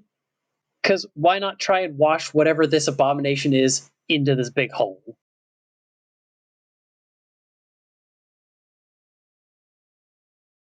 Fucking. Not like that. Perfect. Like that. Nice. All right, and I have to make deck saves. I think you said. Yep.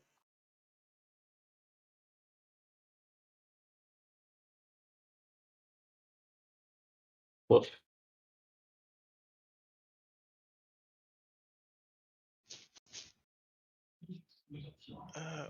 So I think only one of them made it. So everybody else is taking the full damage of 13, and she's taking 6.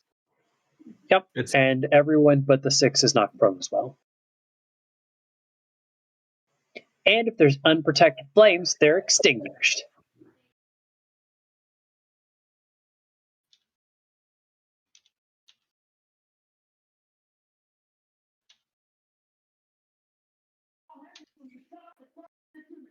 No. Okay, the purple one is the only one left standing, and one of them perished in your tidal wave. Her corpse washed down the drain into the big gullet hole. Excellent. That's exactly what I was hoping to happen. Someone go down the hole. Go down the hole. Kel, it's your turn. Can I assume that since my panther was going at full speed, it is on the map now and can do the movements it needs to? Okay. It's going to sidle up next to Jezza and get ready to pounce. And then the rest are all moving at 30. If they do one movement, will that get them on the map? Yes. Okay. Fuck. I am going to. Fuck.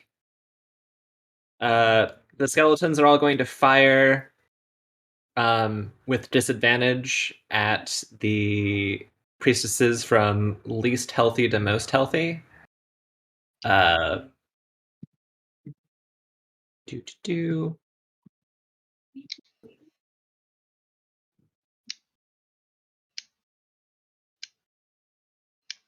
I think 2 of those hit. Hey, Oh, Try, weird, I've I'm got not a really seeing weird them. question. Oh, they're there. I see them. With advantage or no? I would assume disadvantage because they're too far away. Oh, copy that. I see what you did. 2 hits this time. As soon as we're done that, I did hear your question. Lowest health. 2 more dead. And then Kel is going to cast Hold the Dead on the red one. I need a wisdom saving throw.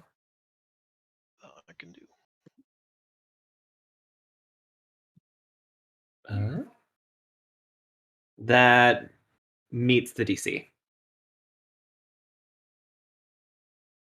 Does that So no mean damage. Yeah, I Yeah. have to meet or exceed. Yeah, no damage. Lab, you had a question. I'm sorry. Yeah, it's kind of a really kind of just a meta stupid question. If all their hands were interlocked and like combined with each other, and you knocked a couple of them prone, wouldn't that necessarily knock them all prone at once? Yeah.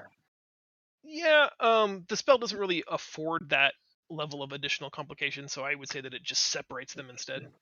Okay, I was just kind of curious. I was like, if they're all combined together, sort of like in a weird amalgam, are they all going to be falling over? Yeah, Anyway, sorry. it's tough to adjudicate this stuff. I like to err on the side of like when it's very obvious and fun. I like to try to give it to you. I don't think this is necessarily one of those moments because I think Yeah, just by no, killing 3 absolutely. of them, you've successfully disrupted the ritual. Yeah, I was just thinking about that. I'm like, well, Mhm. okay, hold up. But So all the right, ritual sorry. is disrupted? Yep. Kel, did you have any more actions? No, that's it for me. Okay. With the death of the next 2 of their sisters, the 3 remaining survivors curse at you, and the wailing and the chanting stops.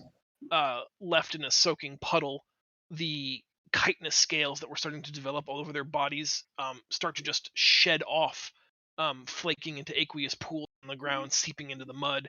It seems to cause them an excruciating amount of pain, and then they just are going to lash out, casting very simple magic at you. Well, not at you, at Jezza and maybe just Jezza because she's the only one close enough. Oh, what does that mean? What about the panther? The They have panther's animals. behind you. Okay, fair enough. but oh. The first one will Also, cast Guiding Bolt. Try doesn't like targeting my pets usually. 17 matches, right?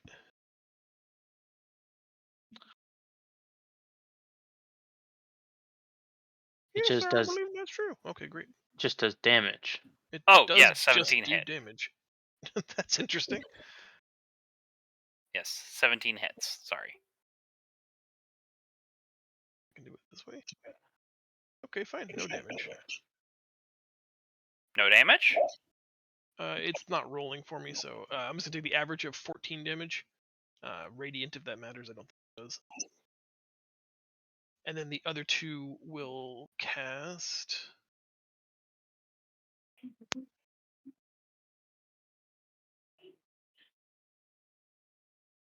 They'll just fire their tridents, I think. 2 attacks each with advantage because of the guiding bolt. Why no advantage? The game is having a stroke. Advantage is toggled, but no advantage happening. Oh, cool. Only 1 hit. Or no damage. What the actual fuck? 6 points is the average on that. So you took a total of 20 points that round. 20? Okay. Yep. Try reloading and try it again, maybe. Reed, talk me through your turn. While I'm reloading. Oh, I was looking shit up. Because that's not fun at all. We basically just need to move, but I feel like the battle's gonna be over by the time we get there. No, I'm just trying to figure out what my saving throws are for other abilities. I'm gonna go ahead and give chase after this guy here. Good luck. What do you mean, good luck? He should be within my range. Yeah. Oh, If I dash. nice. Okay. There you go. Get him. Cripple him. Grab his legs. Yes, mean um, your people no harm. Eat his skull! Yeah.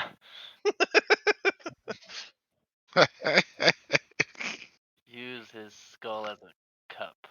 I'm trying to remember how this works. I'm going to go ahead and take 1 swing at him and try to use a stunning strike. Okay. I'm gonna do it with my quarterstaff. Good luck.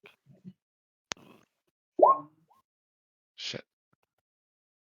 And then for the stunning strike, he has to make a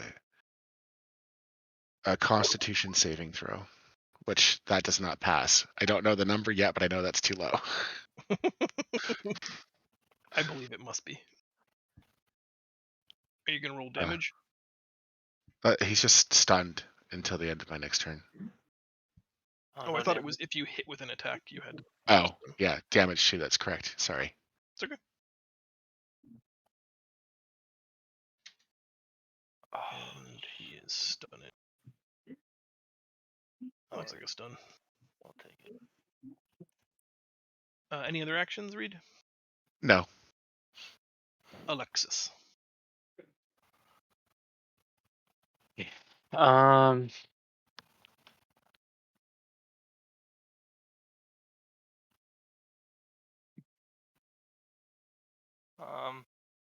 Indeed. I'm gonna do a ray of frost at the one that's closest to me. Ooh. Oh, That is a hit. And how? and 51. Let us see what the spell table says for 51.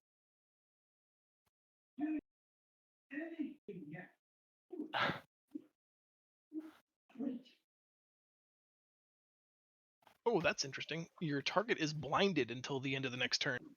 So your ray of frost got her right in the face, encasing her head in like a small block of ice. She is blinded Fuck until yeah! Nice. clawing at it with her little fish hands, 2 crits. screaming in muffled hushes.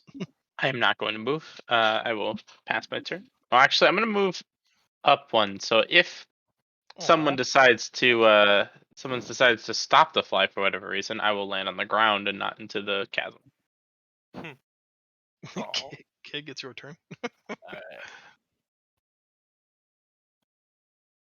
Okay, I'm just gonna move here. And I'm gonna shoot this stun guy with my bow.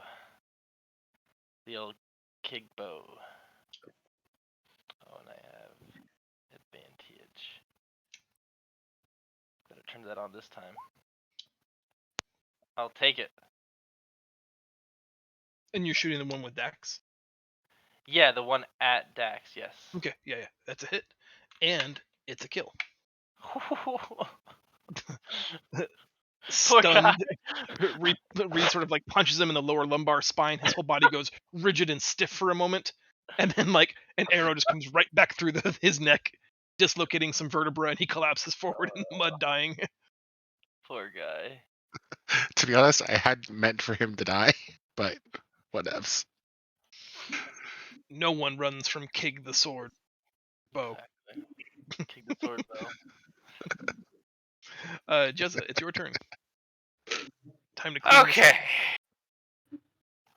Okay, Jezza has been shot. She's been frozen. She's been water bolted, ice bolted, Guiding bolted. guiding bolt. There we go. Same thing.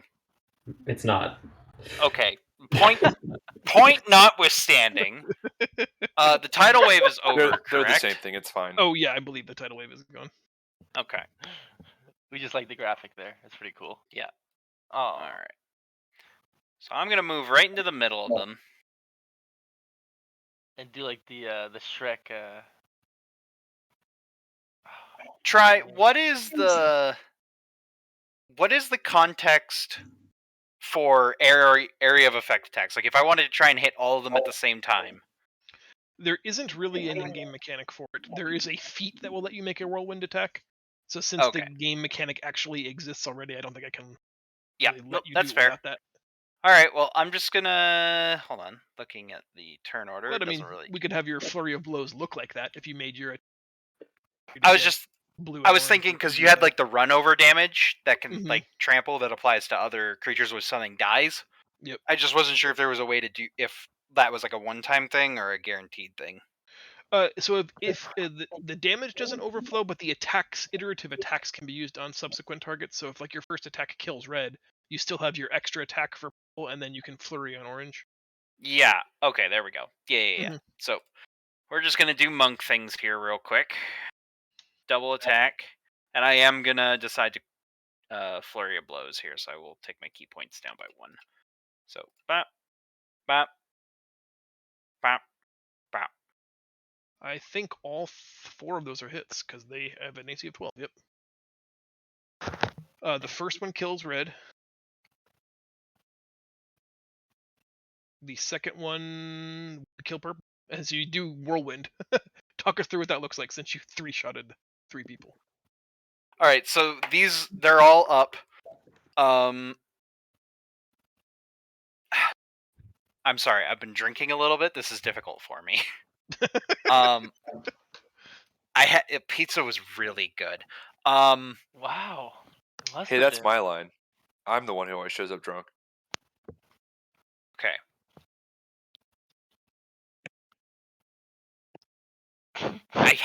I'm taking a comms class in English. I wrote a business letter. Why can't I do this? Okay. So I approach them. Fuck.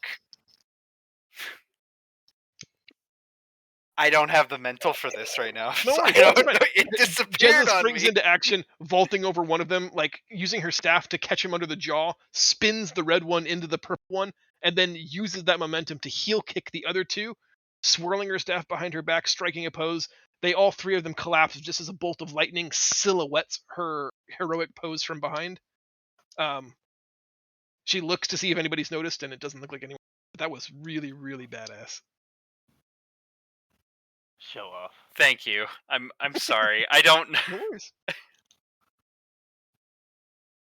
Uh, With the immediate combat complete, we have a flying storm cloud Alexis and a giant hole in the ground.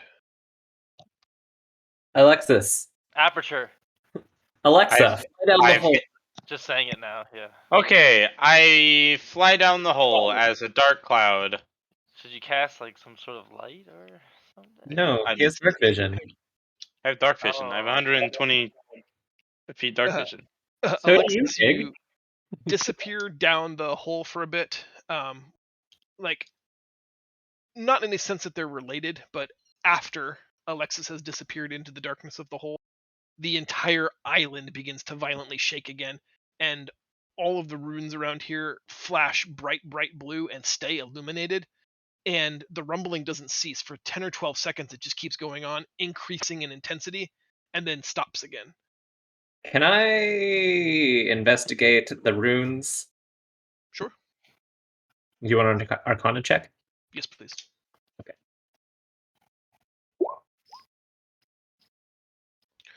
They are, as Alexis reported back to you, as a singing storm cloud from the Transmutation School of Magic.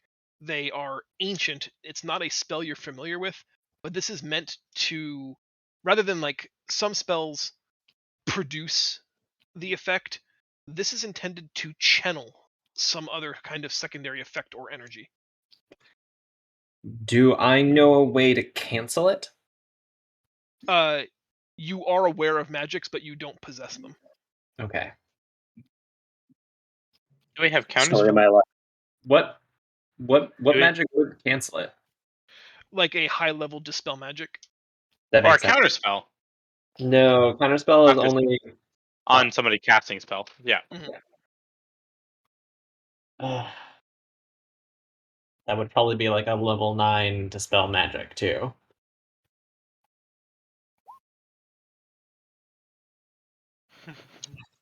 Yeah, me too.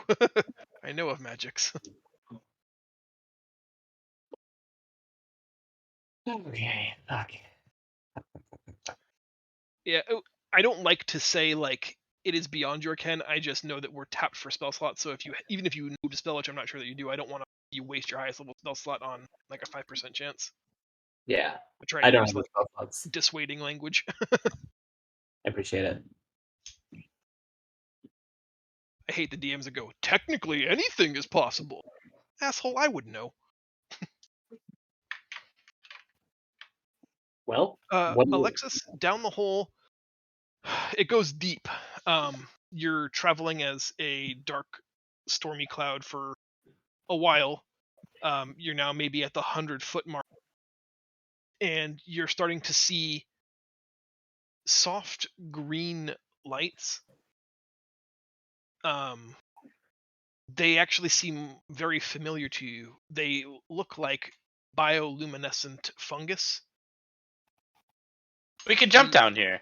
the entirety of the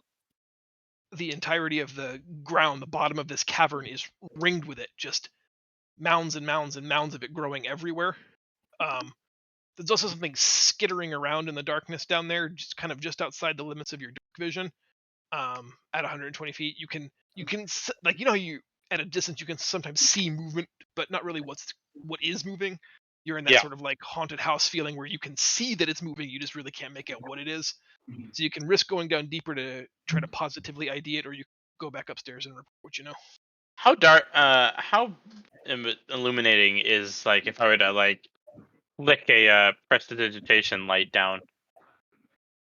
I think those cast light at 10 feet, right? I think. Yeah, it is 10 feet. Probably not useful in this situation. I'm gonna fly up and tell people, because Fly's probably going to run out here soon. How deep is that hole? Alexis went 100 feet and with a dark vision of 120 could not quite see the bottom, but could see motion in the bottom. So somewhere between 200 and 250 feet would be, I think, educated ball, I guess. One other thing. Alexis. Oh, sorry. Go ahead. I can cast. Oh no, I can't. I could cast dancing lights and then kill Alexis. I just need to concentrate on this. Uh-oh.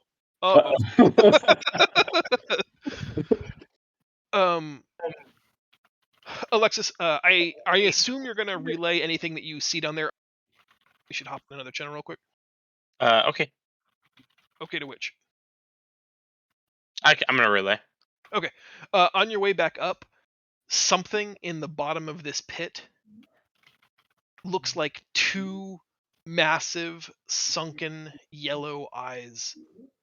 Beneath you, you get a sense of water, and in the water, you can hear something splash and slither about in whatever pool lies at the bottom of this hole. And just as you're moving out of the range of your dark vision, two massive eyelids open, revealing deep, sunken yellow eyes. I think we need to leave. I think we need to rest a little bit before we go and fight the big thing. We're gonna go fight it? I agree. We should wrestle it. Okay, Rest. That's what I heard. Bonsai! Leo, when you die, I get to be captain, right? No, that's okay. So you just throw. So you just throw Leo down the hole. I'm the captain now. You cast fly at me? Sure did. I like how you said when and not if. Yeah, right. I'm gonna live forever. So did Alexis say what is down there to us? Like, you're relaying it to us, but That's like, why I said I relayed it. You said that there were two. Did you tell us that there were the two giant yellow eyes? Yes, I relayed everything I saw. Okay, Jezza runs over to the edge of the pit and screams at the top of her lungs, "Books, get out of there right now!" I have already left. I am flying away. Oh, I thought you were still down there. No, how would I relay that to you when I'm 100 feet into the darkness? I thought you were yelling it up. Hey guys, No. Can we just book it for the boat and then take a 5-minute break? A 5-minute break? Yeah. Like in real life. Yeah, that sounds Yeah. In the real? Yeah, Sounds okay, good with me. All right, 5-minute break. Off comes. All right, see you in a second. Ears off.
Yeah, 6 to 9.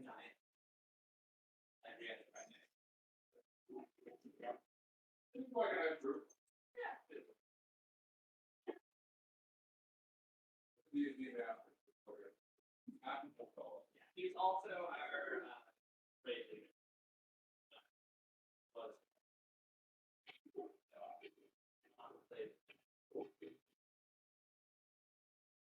A lot out there.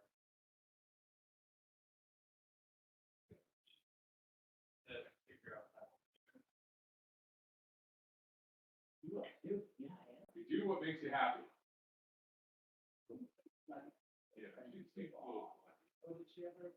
No, she would have it loosely collar on, and I wouldn't want to ever pick up. It's like he's fine. I don't know. He's fighting, you know. As a little kid. Going to happen at all.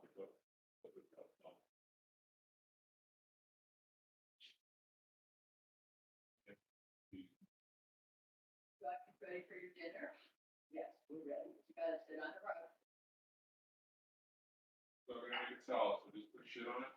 You would like? Yeah. Okay. Yeah, I already ate a salad today. Hold off on myself. I'm not even sure what I want. I had to do something.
They just need to do the shirts, get our red handkerchief, a little like headband, and some gold trim on the sleeve. The prototype opportunity to the Seahawk from Shira.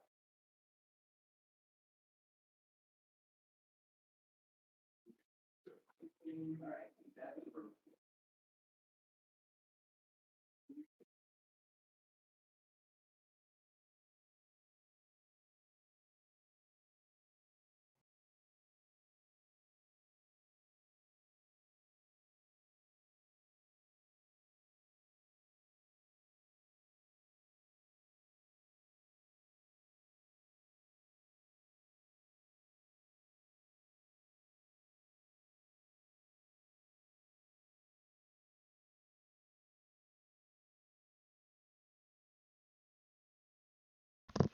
Are we back?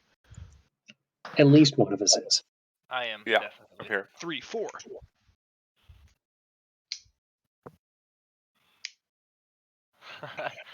So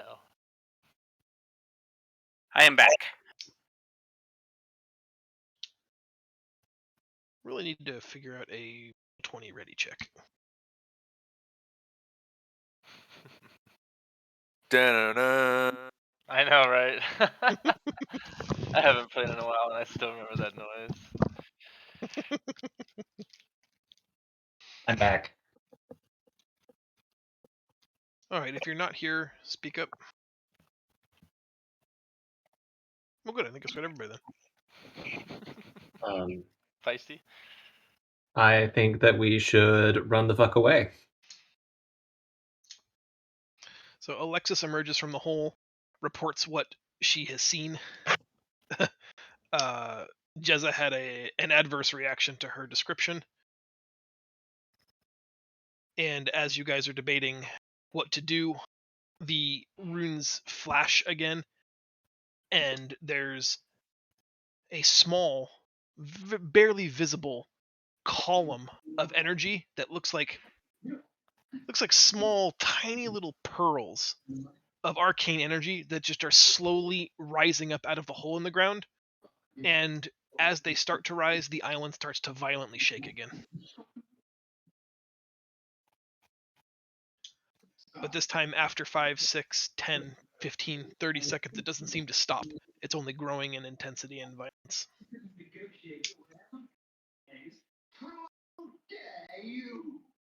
Talk amongst yourselves. And how dare you? Yeah. What? Somebody's watching something good on TV. My parents are watching something good on TV. Nice. Very, very dramatic. So team, like, Captain, what are we doing? I mean, wrestle the thing. That's what I heard earlier. I think we That's should right. leave. I thought you wanted to go home. No, I want to go home. Still do. Let's go. Okay, At do you this- think it's like confined to the hole, or do you think it can actually come out of it and chase us down? I think maybe one of us should stay back and investigate. At this point, I agree with the elf. We should all leave. I believe Kig volunteered to stay back and investigate while the rest of us go to the ship. I mean, I'm already flying to the ship. You're not anymore.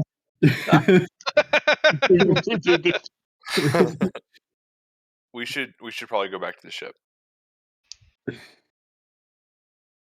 Okay. Retreating from this position, you guys withdraw all the way to the ship, taking the rappel lines down.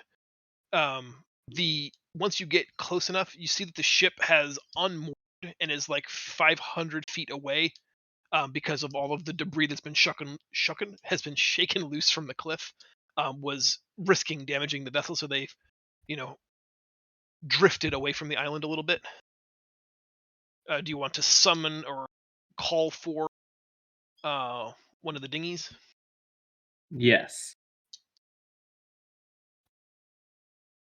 Yeah. Okay.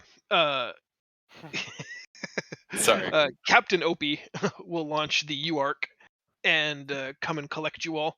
As you are rowing back to the Vengeance, you notice that the entire island seems to slowly be lifting up out of the sea. That's not good. Oh man. Gradually, and in pace with the small orbs rising in the sky, the massive mini continent is rising up out of the ocean. Hey, so maybe we should stop that. You have any ideas, Leo? Because I don't. I mean, we could fight the thing in the pit. Sounds like a pretty good idea. No, I really don't think we should fight the thing in the pit. I don't think we need a lot of rope because I can't fly any of us down there anymore. There's the green moss. Yeah, there's green moss at the bottom. Yeah, but I Wait. really... What does the green moss do? It stops your momentum. Oh, does I it? thought those were green crystals. The green moss in the underground, we'll call it Atlantean, structure that we explored did have the exact same moss, and it did seem to arrest fall momentum. Oh. Stop death just before impact. I didn't know that. I just assumed there was no way for us to get down there safely. No, there's definitely a way. Well, In it's that too late case, now. should We we have a gone floating to the island hole? to deal with. Wait, should we have gone in the hole if there was a safe way to get down there?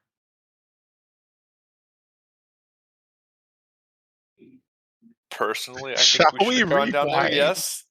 Back to the hole. Sventies, if you want to, absolutely. Okay, so the reason I'm saying we should not fight the thing is because my message from the seer lady back on the old island was that to fear the eyes of sunken yellow, your bravery here will cost a fellow. And it's like, oh, okay, let's not fight that. Okay. Good enough for me. Sounds. Yeah, sure.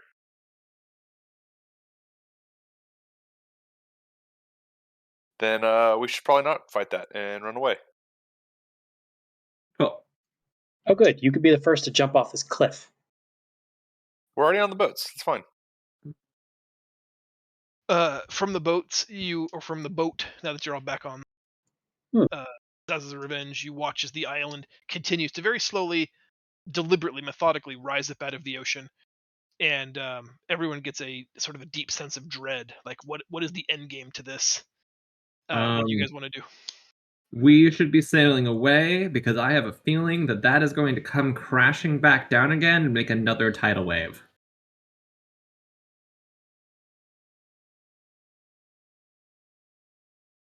That Any, sounds bad. I agree. That does sound I bad. like consensus.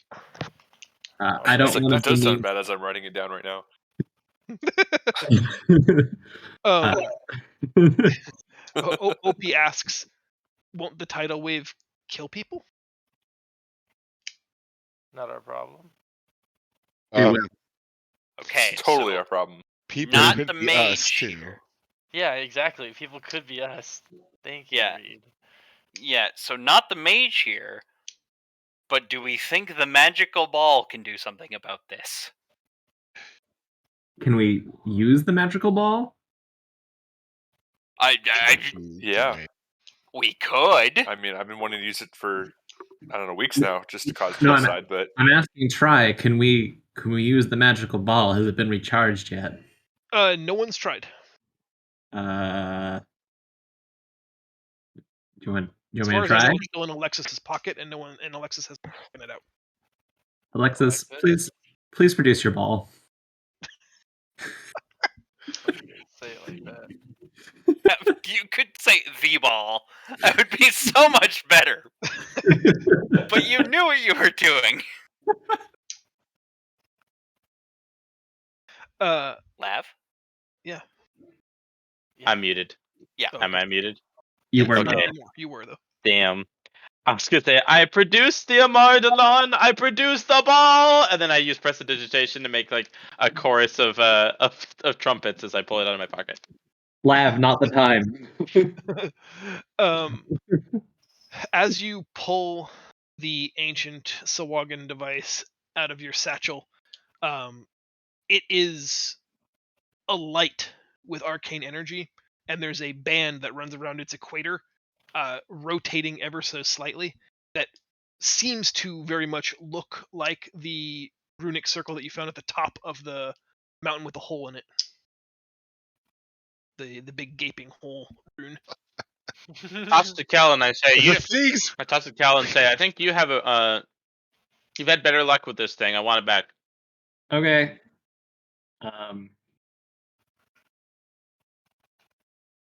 I guess what we want to do is use the ball to dispel the magic. Sure. Yep. Does that sound right? sure. Okay.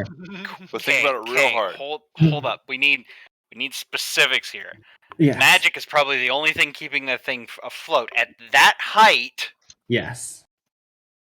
Yes. How big of the wave is it going to make? Would it not just be better to basically be just like? My question is, would it not just be better to like put it somewhere else? So put the island in space. I was going to say at the bottom of the ocean. And give it back to their give it back to them. The rule of displacement requires that they would have to lift it through all of the ocean. Yeah. You know, if we get rid of the island, I mean, the water's going to suck in, so it's going to be a really fun time on the boat. Yeah. There's still going to be an outward force of water once the island comes back down. Just how severe? Yeah.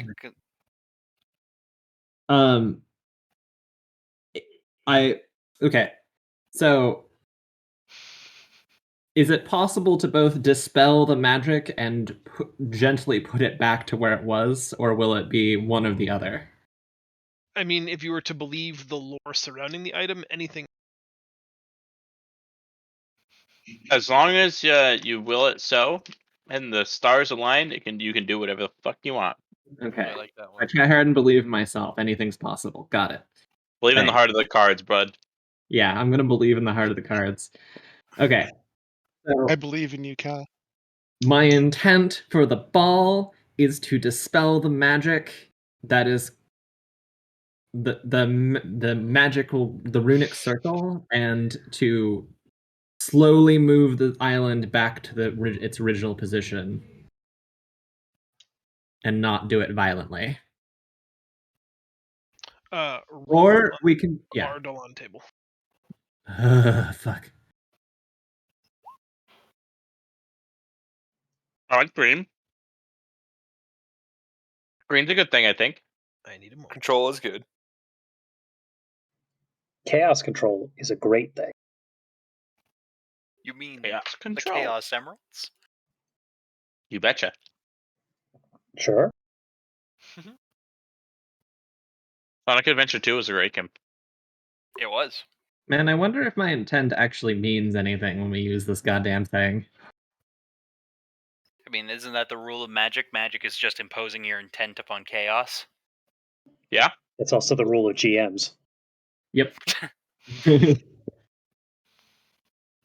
Man, I hope I haven't made a huge mistake. No, I this think is you've fine. made a huge mistake. I mean, worst case scenario is you just caused genocide. Worst case scenario. I mean, Worst case scenario is Leo's best case scenario. back when I was at my call center job, the motto was the Alright. worst thing you can do is to do nothing. Not in this Two case. things happen after you activate the artifact.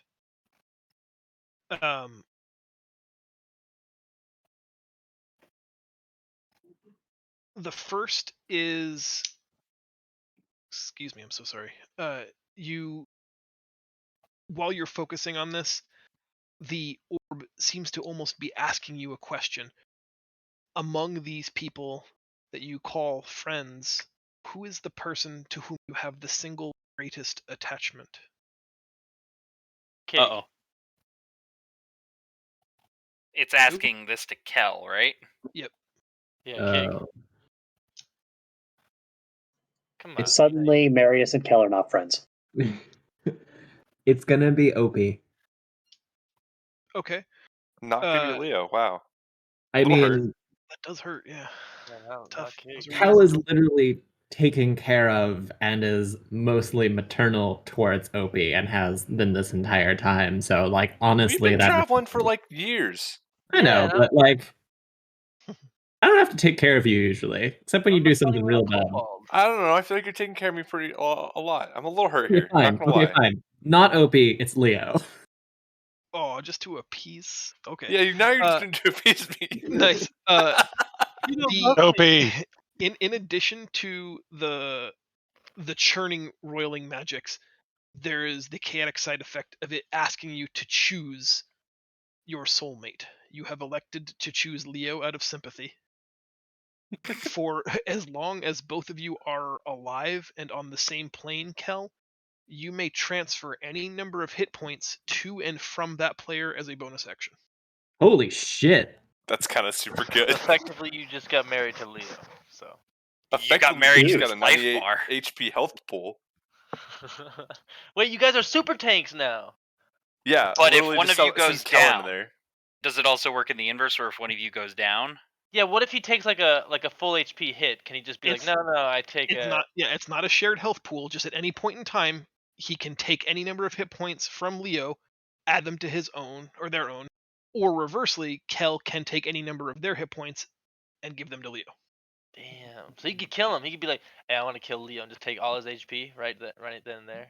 I mean, Is this like a one-time use situation, or At as any long- point. And as long as either of them are alive and on the same plane, Holy matrimony. they are soulmates. Okay. Kel's pretty good. The only wrinkle is that the other player, the soul-mated player, has to be willing.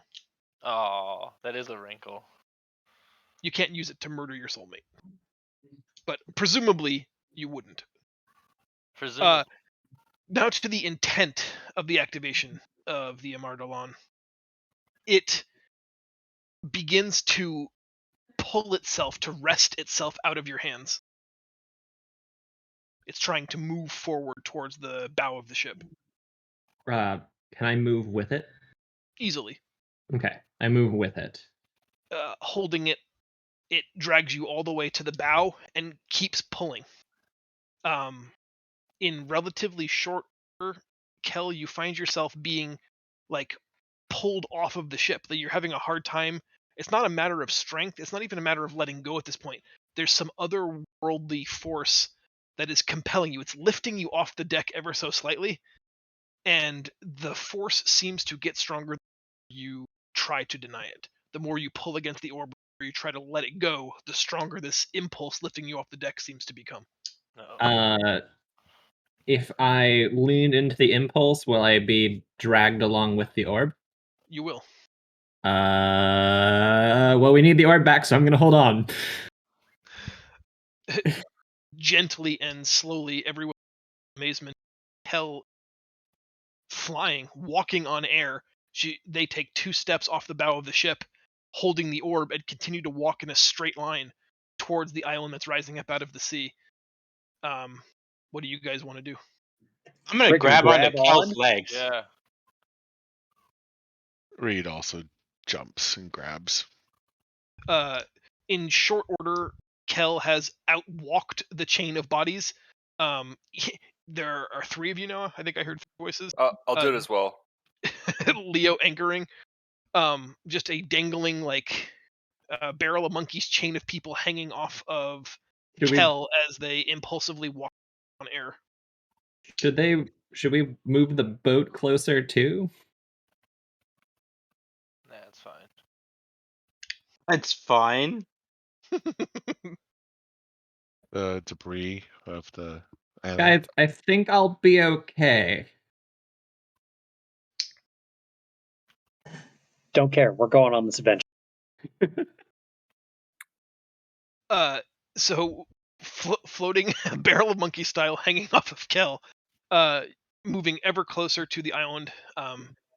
You get to a point where there's this massive sploshing of wave as the perimeter of the island is now completely raised up out of the sea. It's got a teardrop, sort of base and core to it, but the largest point, the perimeter of the island, is now beginning to float in air. Kel's impulsive yes. Kel's impulsive fight with the orb is taking you guys directly for the center of the island, and as it raises, the course doesn't change. The sphere is dragging you straight to dead center. You are starting to float underneath the low ceiling of the perimeter of the island. Kel's hood and cowl are scraping against the barnacle encrusted pieces of this subcontinent that are now floating in the air above you. About 600 feet ahead, you can see a brilliant source of light and a whole ring of green fungus. The artifact continues to draw you forward. Just so that I have a good reckoning and understanding, who are the people attached to Kel at this point, and who's still on the ship? Kig. I think Alexis is the first person that jumped on him. Them. Sorry. Tell me who's not attached. Maybe is easy. Or is everyone attached? At this point, I do believe everyone is attached. I'm touched. I want that orb. Yeah. Dibs. When he dies, I get to loot the body.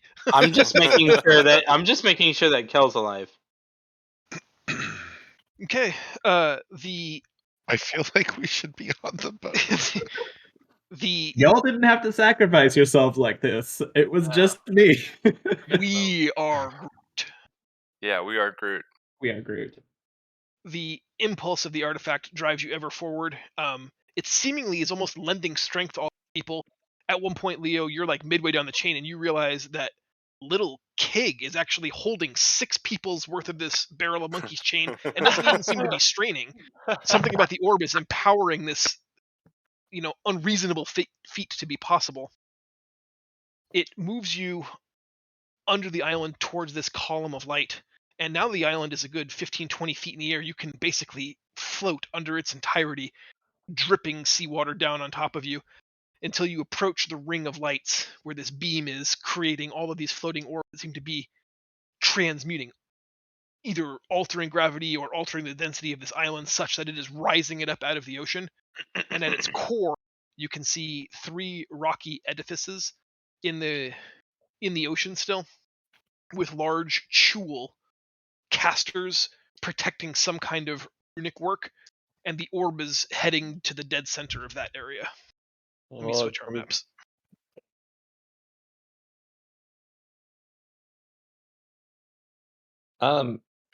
Hey, Try. Yes, sir. Can I assume that the skeletons have also attached themselves on as well? Skeletons, yes. Badger and Panther, no. Yeah, I was gonna ask about them. I think they're still on the boat. They don't have hands. But what about Opie? Opie's the captain. Yeah, did he, latch on? I assume that he was staying behind to be captain, but Yeah. if that is incorrect, let me know. I would have told Opie to stay.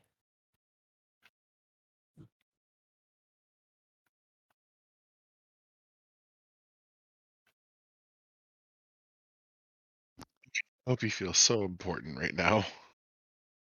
Opie's the best captain. I would have to agree. Right I'm not now. even going to disagree with that. All right. This is the map as you find it. It's a bigger map, so you have to zoom out. You guys are coming in from the east side. One at the center, one to the northeast, one to the southwest are 3 Cha'ul sorcerers channeling large outcroppings of blue crystals set in smaller big circles. They seem to be the other end of this, rite that's being performed. And they see your arrival, but seem to not care at all.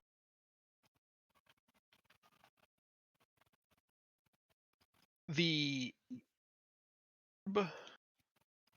forces Kel, impulses Kel into that position and stops. The ring that orbits its center begins to start picking up speed. Like it was spinning clockwise your entire journey here. It is now spinning anti-clockwise, very, very slowly, but each revolution it seems to get a tiny bit faster. And Kel, you get the sense that this requires your absolute focus. Okay. Every time you worry about the party, the ring slows down again. You get this weird sort of almost metronome feeling that you have to maintain its rhythm. Can I give the skeletons either like commands or tell them to follow someone else while I maintain concentration? I would be fine with you giving them a command before you have to devote absolute focus. Okay. I tell them to follow Leo's commands. Perfect. Nice. Everyone else, once the orb is in position, it is no longer empowering the barrel of monkey's chain. So, Keg, if you want to try to maintain that ribbon of people, you'll need to start making strength checks, or you guys can, I don't want to say dismount, but get off. That wasn't better. Reed's gonna let go. Yeah, that's fine. This is unsightly.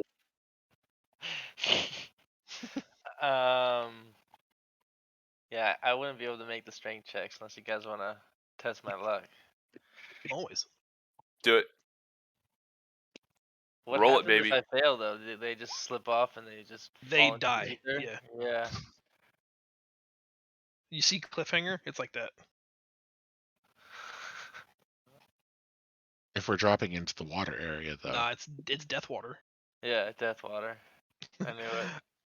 All right. Those who disattach can go ahead and put yourselves wherever you want on the eastern coast. If anybody wants to hang on, make a strength check.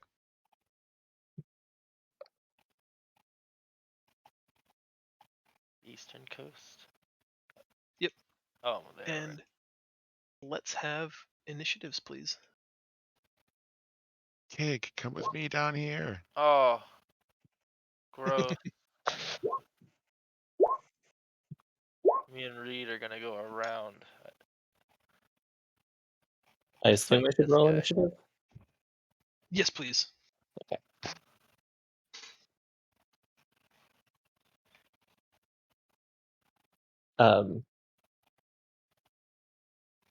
Since I told the skeletons to follow Leo, should they go on his turn?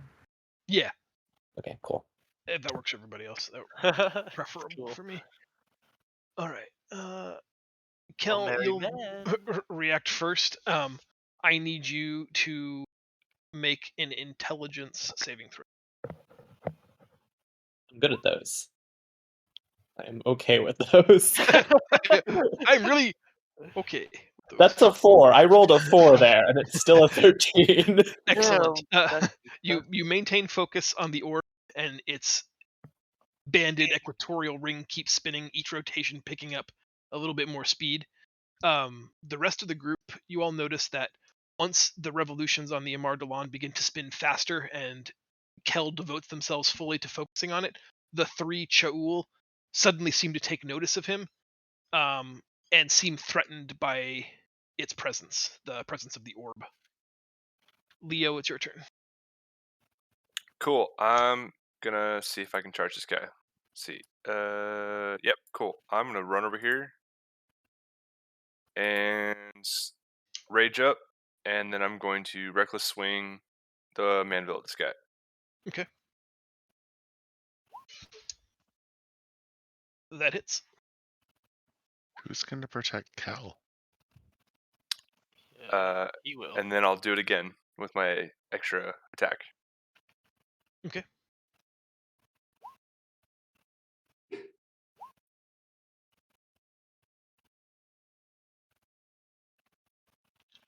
Can someone roll initiative for the skeleton? They go To on go Leo's on Leo's turn. turn. Oh, And so I guess they're just going to. All 4 skeletons are just gonna shoot at Yeah. the dude. Kel, do you want to run them, or do you want me to run them? I'll run them. Okay. Which ones? It doesn't matter. All 4 of them, right here. Oh, that was with disadvantage by accident. So the first rolls of each of those. 2.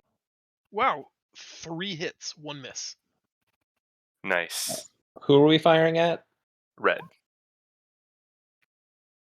20. That's a pretty impressive round of skeleton archers. Only 1 miss. That's actually unheard of, isn't it? Yeah, it is. I think we've They had were a having few a hits bad a day. couple of times. The one that was hitting all the time is taking a break. Yeah. All right, guys. Your turn. All right. Leo passes. Alexis, it's your turn. Same one that they hit. I'm gonna. By the way, we can't see health bars on these guys. We gonna do Ray of Frost Also, the spirits are taunting it. on the red guy. Ray of Frost on the red guy.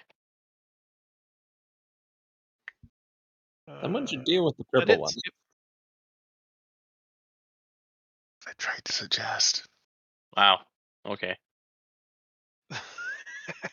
Or Alexis rolls why bother damage.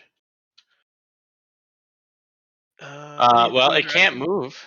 It can't move. Well, it has a speed of 10 feet under, so it's only got a speed of 20 if it has a speed of 30. Nice. They do, in fact, both have a walking speed and a swimming speed of 30, now 20. Reed, it's your turn. Reed's going to continue moving in this direction. Let's see how far.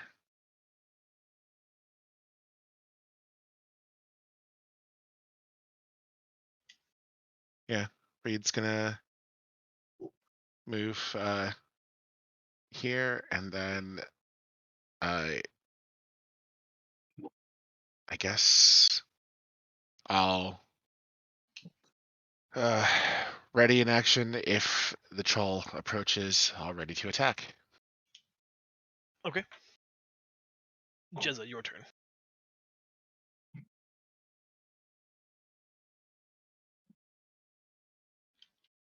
You're like, hey, troll face over here.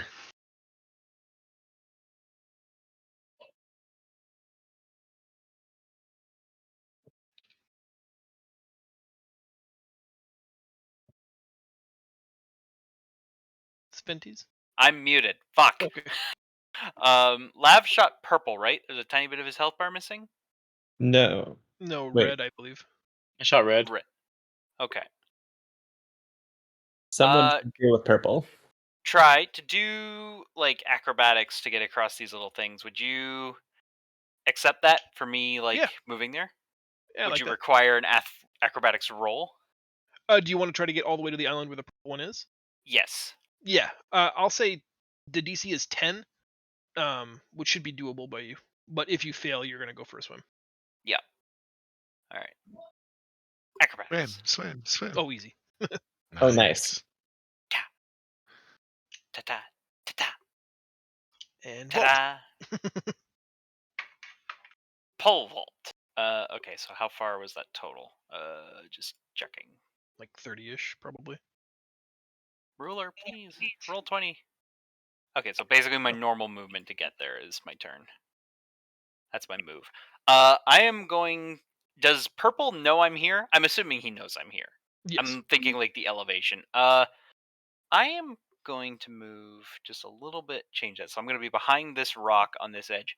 And I'm going to take a defensive stance so that he can't, I don't know, spit at me or something. I have been hit with so many water attacks since we came to this stupid island. He's gonna try and pick you up and put him in your mouth, or put you in its mouth. All right, well, it's a good thing I'm hiding behind the rock and I'm in a defensive stance. Okay. It's time for the to take their actions. Starting with Leo, it will attempt to double pincer you. Oh no. Oh, The first yeah. pincer hits for 9 points of bludgeoning, which you'd turn into 4, and then a miss. Ooh, that's not a good one. Uh-oh. Oh.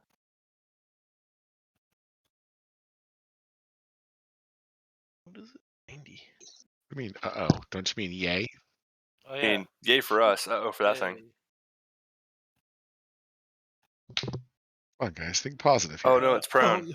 I fall prone, and I have to make a DC 10 Constitution saving throw or take 1d6 and a knocked unconscious for 1 minute.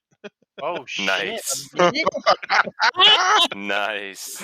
Oh Do boy, it. Oh this my would be lord. He's so going to get a nat embarrassing. 20. It's fine.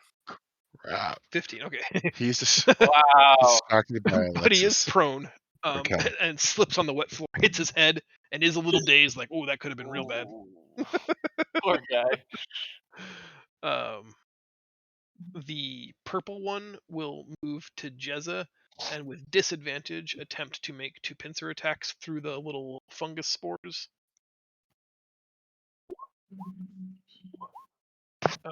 Miss, and I think a hit. All right, you're 17. Yeah. 12 points of bludgeoning damage, and you are now grappled.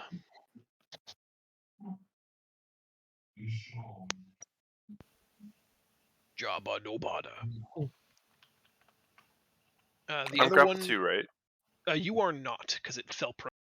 Oh, okay, cool. The other one holds its ground, defending its position. Marius, it's your turn.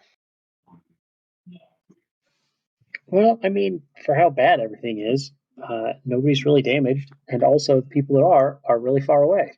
So that sucks for them. That does suck for them.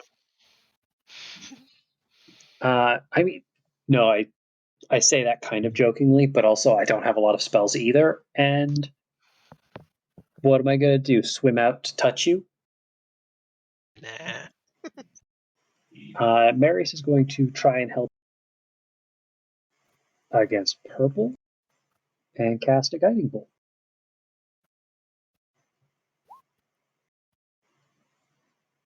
I think that is what I meant to do. It misses, unfortunately, bouncing off of its Yeah. chitinous. Well, you know what? Seriously, I've got no spell slots, so good luck, guys. I gave everything I had in mostly the big boss fight. You did good, bud. Or so what we thought was Out the of big you. boss fight. At initiative 0, there's a bubbling Wait. between. Kig gets to go. Oh, sorry. I Yeah, what the skipped hell? Kig. Kig, it's your turn. Rude. Nothing exciting is gonna happen. You're good. Alright, I'm gonna go and use my movement and my dash to go right behind. What's his name? Reed. Like so. Mm-hmm. Look, I love Why this wouldn't- tool. Isn't this tool cool? Oh wait, hold on. Sorry, hold on. Sorry. All right, see right there. Cool tool. Isn't this awesome? 60 feet. Okay, cool. And then I'm gonna. Are we considered hidden, or is this guy aware of our presence near him? He's aware. Oh, Yep. what a base. Alright, I'm just gonna. I'm naked and screaming. Am I still stealth? All right, I'm gonna just attack him then. Normal. That does not hit. I don't know why it's still automatically doing my damage roll for me. I don't know how to turn that off. Sorry. I think we found a way with Dax last time. If you don't like that, we can turn it on. I don't like it. Yeah. I don't know what turned it on. So there was a push update like 3 or 4 weeks ago, and one of their things was they're on this big push to sort of increase combat speed. And so somewhere in here there was can you see the change that I'm doing to your character sheet? Oh, it's my character sheet. I'm on the cogwheel far right. Yeah, I see it. In Yep. the far right category it says auto roll crit and damage. You can change it to don't auto roll damage. All right, so you already But it changed seems that for me. I see that it says it there. yeah. It seems Cool. like it set everybody's to by default to just auto. Oh, okay, cool. Well, That never helping. But yep. I The appreciate- short bow attack misses.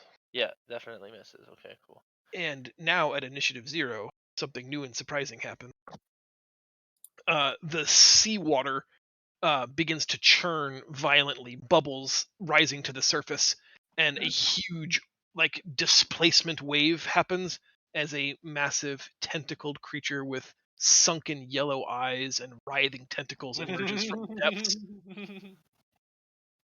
It's not fun or exciting. Yellow eyes, huh? Well, big. shit. It is massive. It is imposing. It fills your mind with a sense of dread and shit. deep foreboding.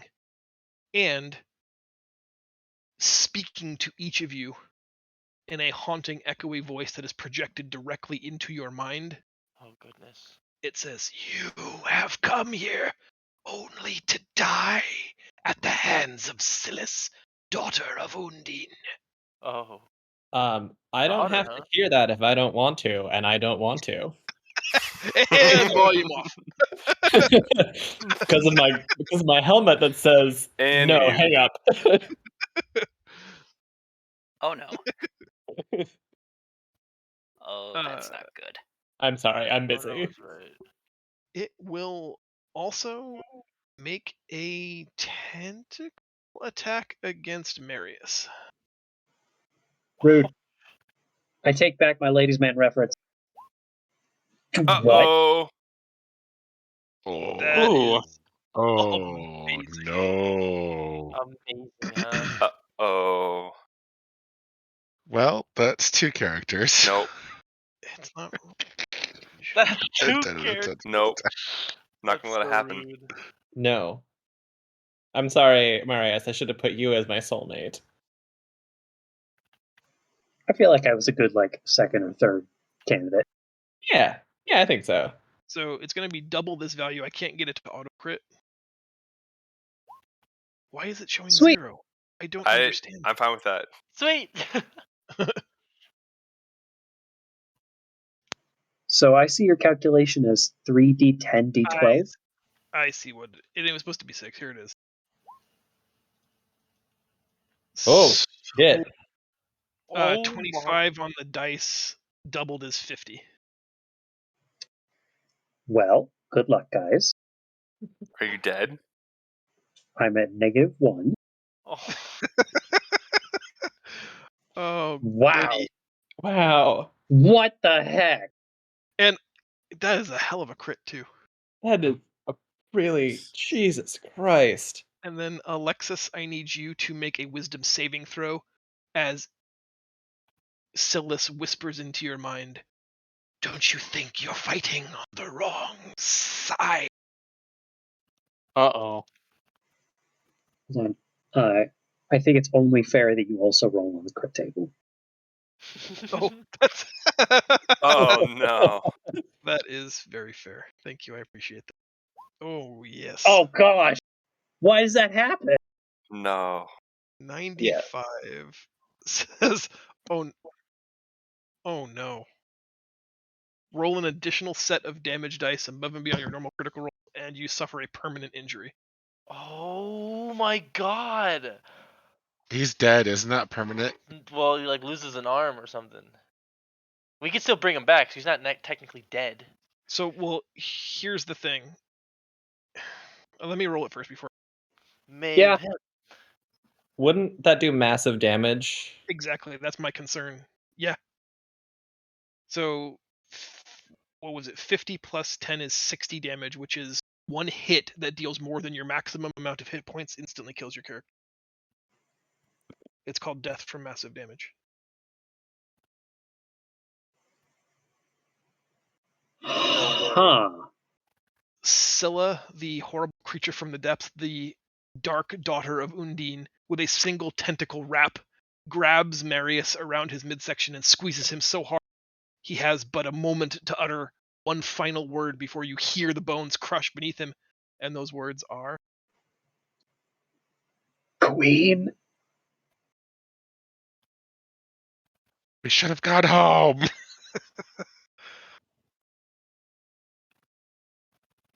oh man. Okay. I don't want to lose momentum. Your wisdom save was great.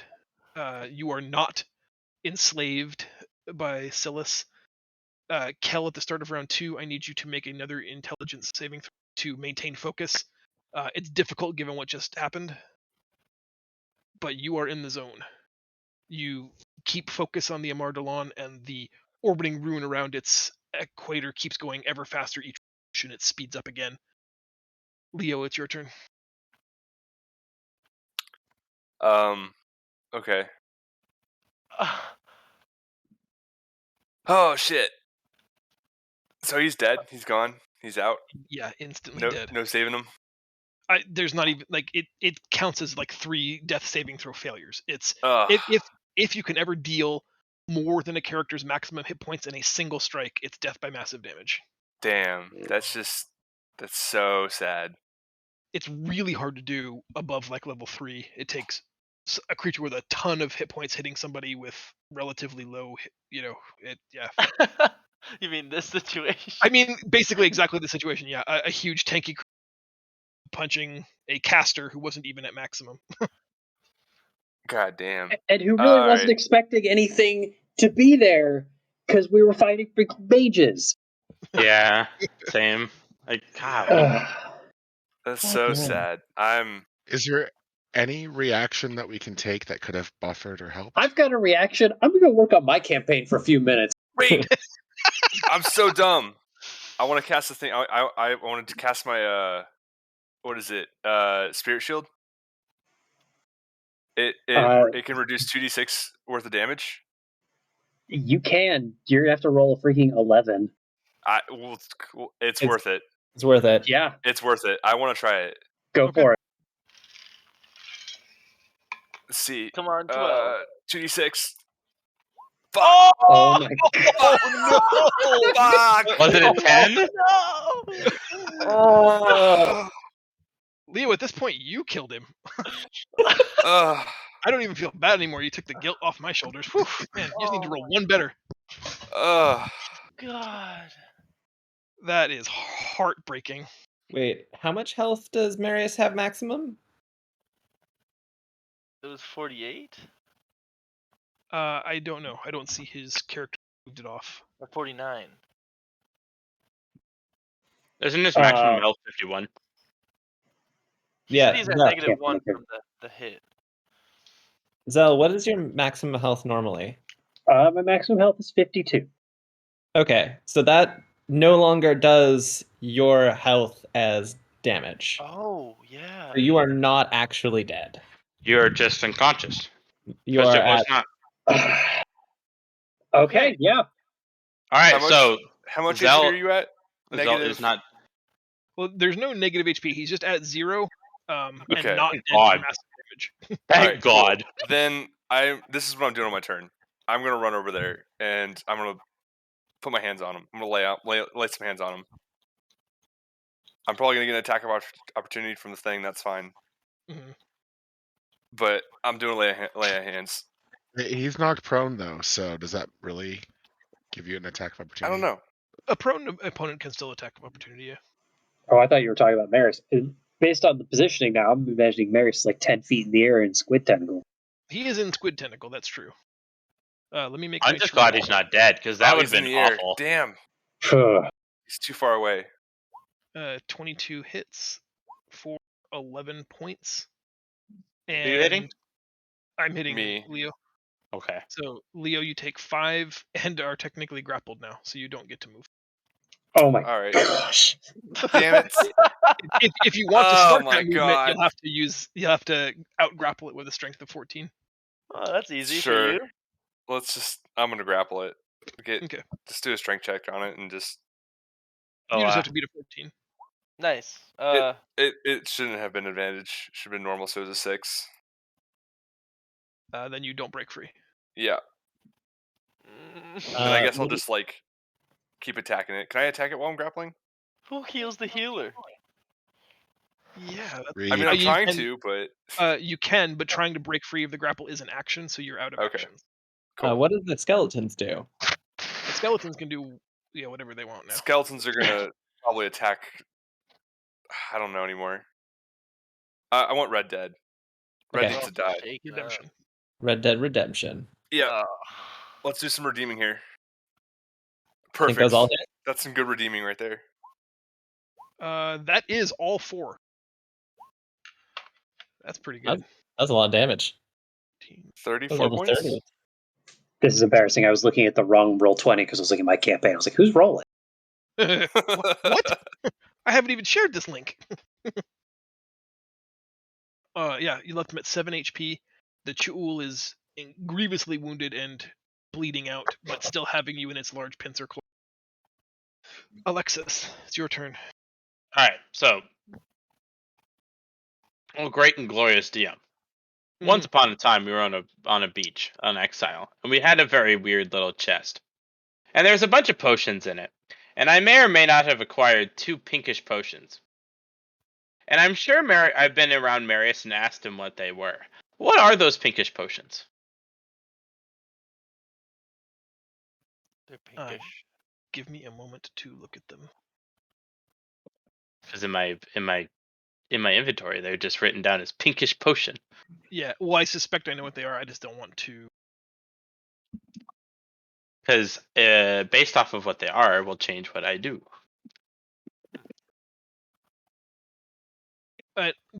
Have you ever asked? I Marius feel about like them? I have asked that. I did ask him once, and he just gave me a weird like. I think the response was, why did you steal my things? That was the response, and I feel like you would have probably answered what it was, right? Or did you not? Actually, honestly, probably not. Okay. Well, I don't know what it is, so I'm gonna throw one of them at Marius's corpse. He has to drink them, you know. Yeah. You throw the glass ampule at Marius's corpse that is being crushed by the massive tentacle goddess. This is like the most awkward death by Snoo Snoo I've ever had in a campaign. The ampule breaks against his sternum, and light pink fluid runs down his chest, and his lifeless corpse does nothing. Okay. Well, it was worth a shot. Anyway. It does smell aromatically sweet, though. Is it perfume? Could be. Don't judge me.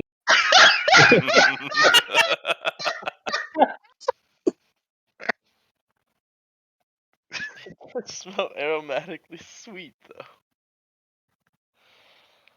Oh. Oh, Jesus Christ. Okay. All right. So I'm gonna walk in this direction. Because at this point, it's not an attack action, right? I just kind of threw it at him. Is that a bonus action? Of trying to administer a potion is an action. Fuck. Okay. Well, whatever. I don't So, know what your standard points are, but you could quicken. I know. I'm gonna do. that this on the purple one.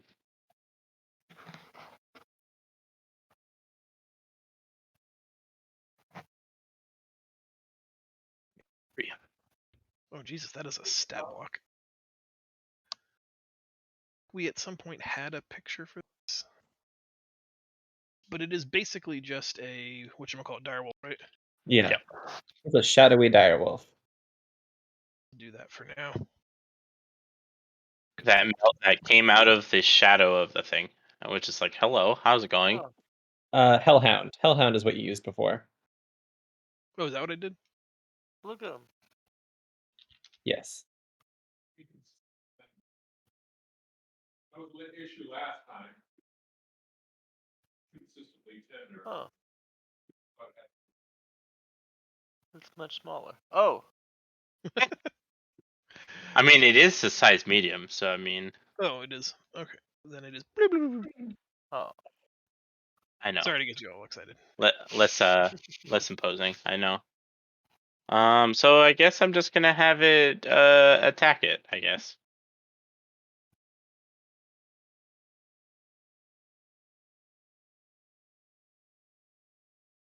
Chomp. Rough.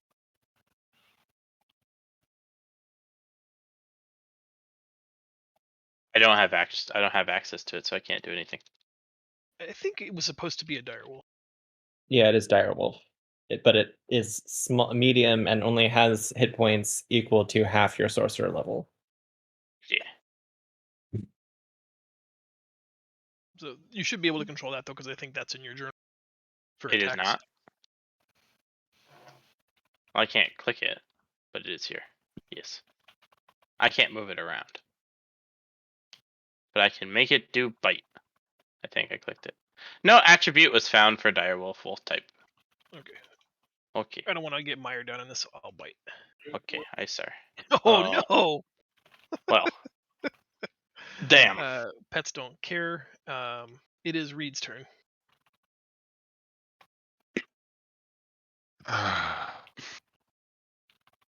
Fuck. It should have advantage on an attack roll if it's a direwolf. Oh yeah, it should. Can you roll it again? Poof. Pig, do you have this troll, do you think? Do I have it? Can you take it? Not in one turn. Oh, Alright. come on. Reed's gonna move to here, I think which both is just take it. within range, and cast 2 radiant I'm sunbolts. 3 feet tall, dude. What do you want from me? Go gadget sunbolt. Another 39? They both hit, yeah? Both hits. Yep. I have a clarification question. Go. With unarmed strike, I would be able to hit for 1 extra attack without spending a key point. Does the same thing count for a sunbolt? I do Or not would believe that so, be because they're no? ranged. Yeah. Okay, then my turn's done. Jezza. All right. So real quick, did that Chul make the DC saving throw or on that bite attack, or I did not. like he didn't make the roll, or it didn't succeed? I made the roll. I succeed. Okay, there we go. So I'm still pinched. You are Wait. still pinned. So that knocked it prone, right? No, it has advantage on strength rolls. Okay. So it got an 18, which beats the 13 Yeah. for a direwolf. Sorry. Yeah. So can I effectively do anything, or is it like because it's like pinched me and it's big clawed, like nothing I didn't do can reach it, right? You can use your action to try to either make an escape. No, what is it? Is escape artist in this edition? I'm so sorry. No. It's not. It's acrobatics. Acrobatics are strength DC 14 to try to escape, or you can attack with disadvantage, or you can, I guess, do nothing. You can't really I cast will- spells if your hands are bound. I will attempt an acrobatics check to escape, I guess. Okay.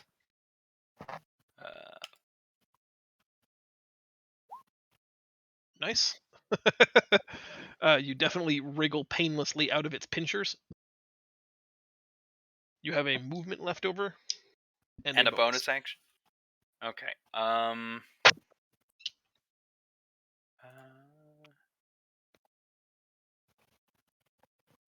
When you hit the melee weapon, when something specifies a melee weapon attack, it's specifying like a not fist weapons, correct? Not your hands. No, that works. It depends on what you're referencing. Usually the terms are used interchangeably, but there are times where it's specifically saying weapon and will sometimes specifically say unarmed. Yeah. Without context, I can't say for sure, but likely they're the same thing.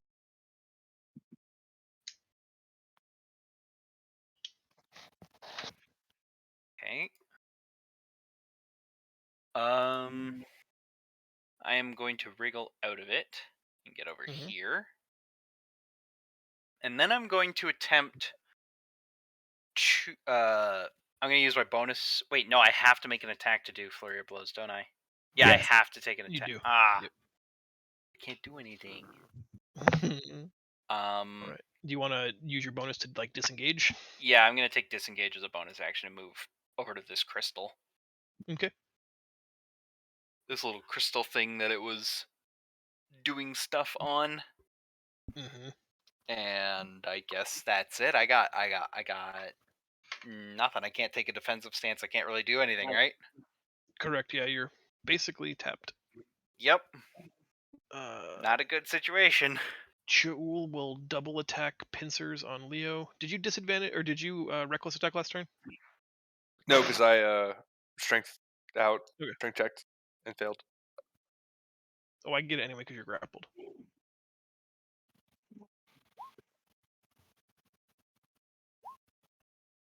12 would you make 6, and 13 would you make, so 12 damage. Okay. This jewel will attempt to attack Reed. Both hits. Jesus Christ. For 14 total damage, and you are grappled. Yay. Marius, I need a death saving throw from you. Oh yeah, these have gone really well before.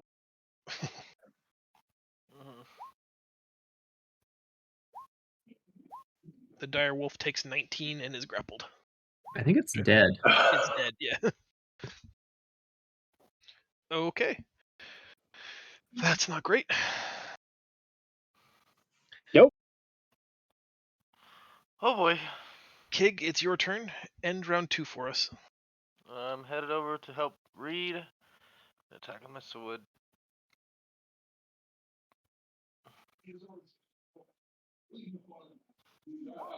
Oh my god. And then nope. Okay. That's a miss, unfortunately. I guess I'm a little overzealous. You want to hit again with your dagger? Oh, you know what? Thank you so much, Kelly. I keep forgetting about that. It's fine. I'm just playing the party. That hits. It does hit. Yeah. Don't Take you get that, you fiend. Sneak you attack. get Oh. Okay, sorry. I turned it off because I thought yeah. Okay. Hold on. I'm reading here. It's temporary hit points on top of a direwolf's health. Oh, is it? Yeah. Hound of Illumin isn't listed in any monster manual or anything due to the creature only being mentioned in sorcerer class feature. The class feature states that the creature's base statistics are the same as a direwolf. The direwolf statistics can be found in the monster's manual and has a base of 37 hit points. The special element of the Hound of Ill Omens is summoned with an additional number of temporary hit points equal to half the sorcerer's level when the character summons it. A good number of hit points for a random summon, which doesn't cost a spell slot tacked onto a class with full spell casting. Though at higher levels, it doesn't scale well. Jeez. Nice. That was such a long. So it's now at 21 health. Yeah. Okay. There we go. And Kig, roll your sneak attack damage. I did. Oh, you did 17. I see it. Sorry. Yeah. 25. I like it. I'll take it. All right. At the start of round 3, Kel, I need you to focus once more on the Amard an intelligence saving throw. Nice. Beautiful. It was getting harder. Same as before, it rapidly spins up. You lose sense of everything. You're not even hearing the battle anymore. You have that moment of like, do I focus on trying to save those, or do I focus on this task? And you have like peerless, perfect tunneled vision on the task at hand. Everything else has just become sort of a black void to you. Save the Armardalon. Focus on the task at hand.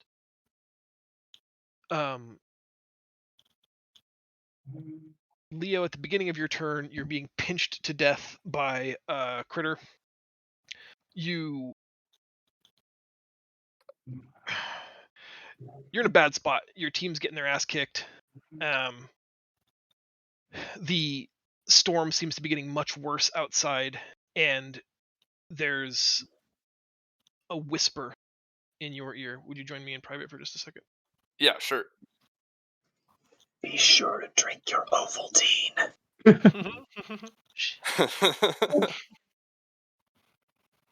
So, does this mean that Kel and Leo are married now? Yes.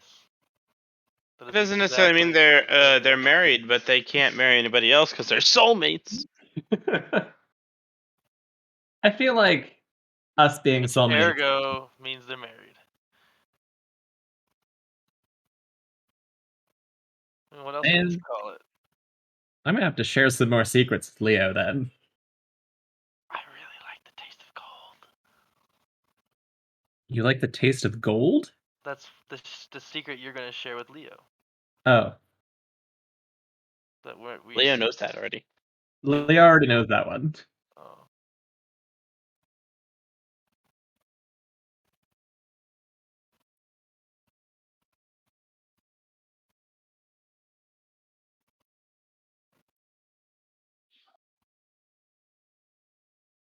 I bet Leo's about to get empowered by a storm god.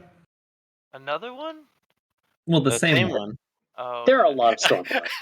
Another one. You say it like they're just taking a rent in his body real quick. I come Alright. into Well, Leo being crushed to death, seeing the state of his party, hears the rumbling storm outside, and whispers a soft prayer to the storm god Valkyr.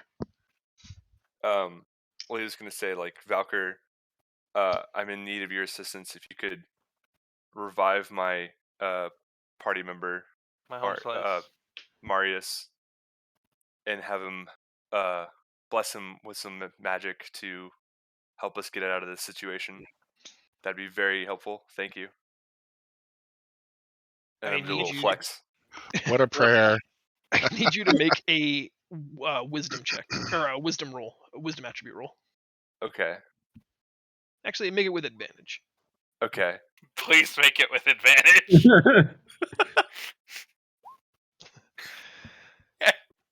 The thunder that you've been hearing all day that's been echoing, for a brief moment, there is no rolling thunder in the distance. There is no other sound. There's this tiny moment where there's absolute silence, and then a deafening peal, a thunderous explosion of sound that fills the room, fills this cavernous expanse with echoing sound that bounces off of the walls everywhere, shaking debris loose every which way. It is the loudest sound anybody can ever remember hearing. It sounds like you were at the center of the thunderclap, and a brilliant column of white lightning fills the whole, streaking down from the sky through the center of this floating continent, striking the water in a blue arc. This is what you see.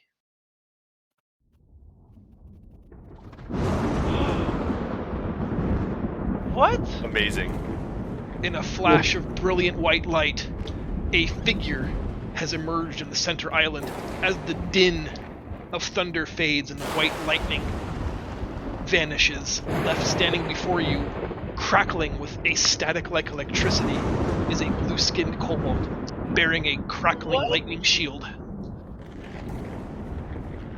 It's the Hero Forge. King I love him. screams. Zaz, Middle River. What action would you like to take? Over the sound of all of that immense lightning, he's just going to whisper, I am the storm. Amazing. And right off the bat, he's going to use the shield in a way that I don't 100% know, except that it's going to, I believe, teleport and land him 5 whole feet so that he can explode in lightning on this jewel. Nice.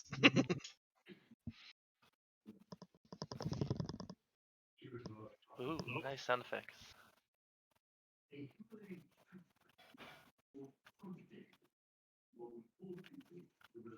Are you rolling the dice, or did you want me to? I'm going to have you do it because I don't have that spell in my spell book yet. Cool.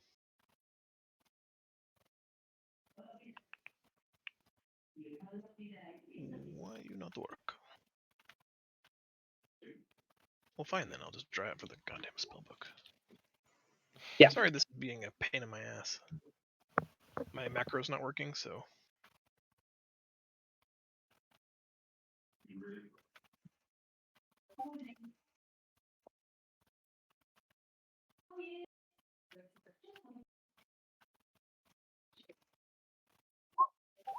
Whoa. Nice. Brandishing your new lightning shield, you appear in a flash of lightning, disappearing, and then as the beam arcs from the sky a second time, landing adjacent to the Chul, it shocks arcing lightning all over him for 34 points of damage. Jeez. Ooh. Damn.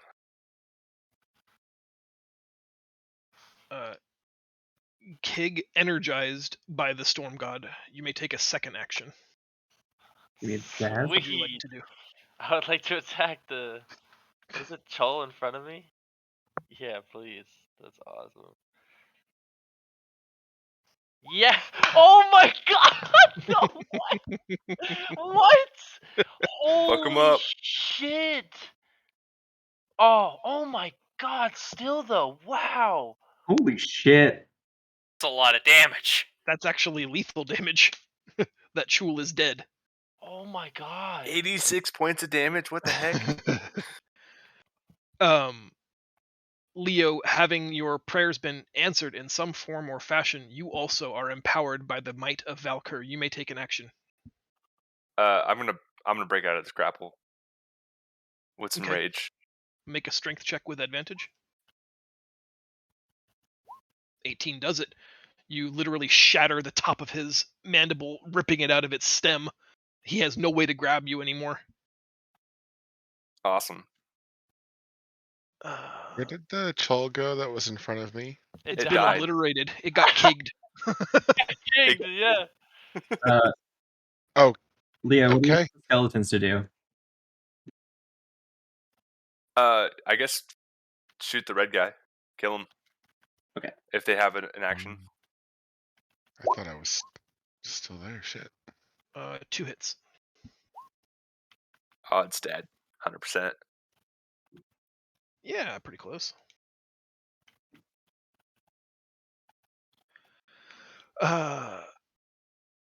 Alexis. Sorry. It only had 7 hit points, right? Wow. What is it? Oh yeah, I'm sorry. I thought. Yes, I was marking it off of the tentacle monster for some reason. I don't know why. Holy shit. It is dead. So you can fire the other 9 at the tentacle monster, or one of the other Chul, or the other Chul if you'd like. Leo, which one do you want to hit? Let's kill the other Chul. Okay. Get out of here. Another Chul. Winged, nearly dead. Leo, it's your turn. Okay. Let's see. Can I get? That was awesome. I'll get to, I guess, here-ish. And as I'm charging, like, I'm just, like, yelling. And just, like, lightning just starts, like, glowing in my eyes. And then I'm going to throw my spear at the tentacle daughter thing. Okay. Silas, daughter of Undine. Yep. Just going to recklessly throw this thing at her. Get speared. Get speared. Maybe. I have to check. It hits. 15 hits. Cool. And then as a bonus action, I'll retrieve it and then throw it again as an extra action. Okay. Or extra attack. Hit. 13. Nice. Also, we can't see her hit dice. Awesome. Yep. Sweet. Alexis, it's your turn. Okay. In the presence of Zaz, the returned kobold is still arcing bolts of electricity everywhere. It's tethering to the rocks. It's exploding fish in the ocean. It's arcing everywhere. A small tendril of his lightning hits you. You put your hand up reflexively to like guard yourself against it, but it has served to energize you. I'll give you two options. You can either use it to regain a spent spell slot up to level 3, or you can maximize the next spell you cast this turn. How do you mean by maximize? It means that the dice values are maximum. So instead of rolling Oh, like shit. 6d6, it just does 36 damage. So I can't miss either. If it requires an attack roll, it can still potentially miss. Just the damage values will be maximized. Fireball. I don't have fireball. Oh.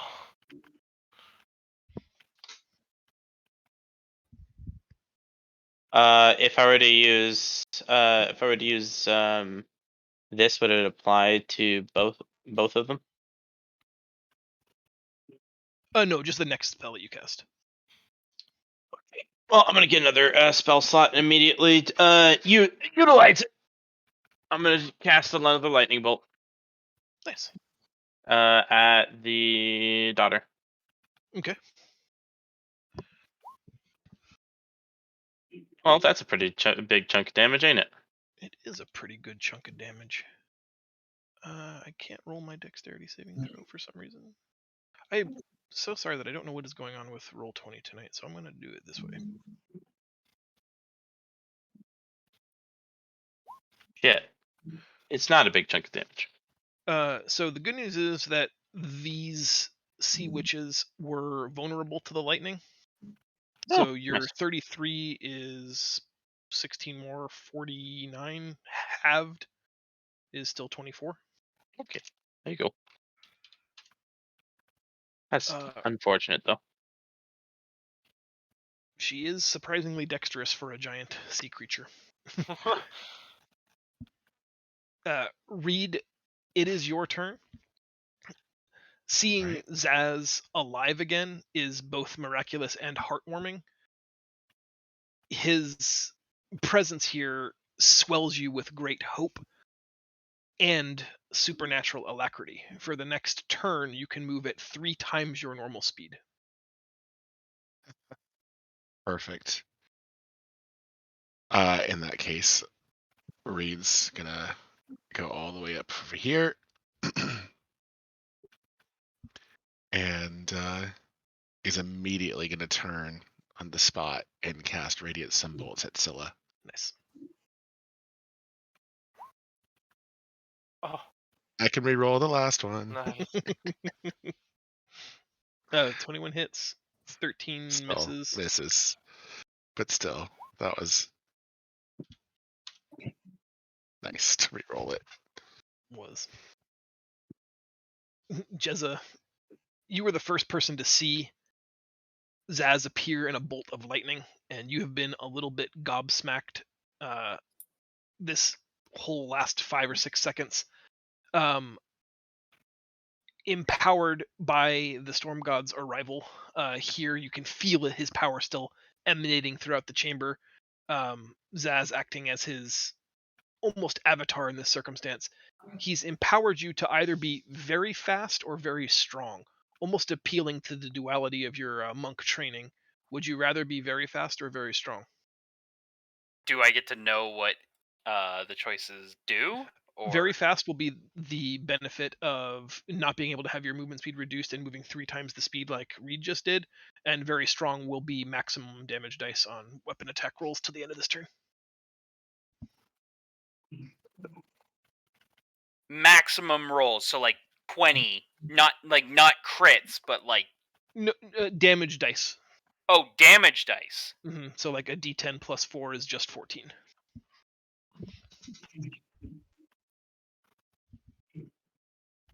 Oh, okay, yeah, I get it. Who's next? The dead guy. And then Kig. Rude. Yeah, that was kind of rude. That dick.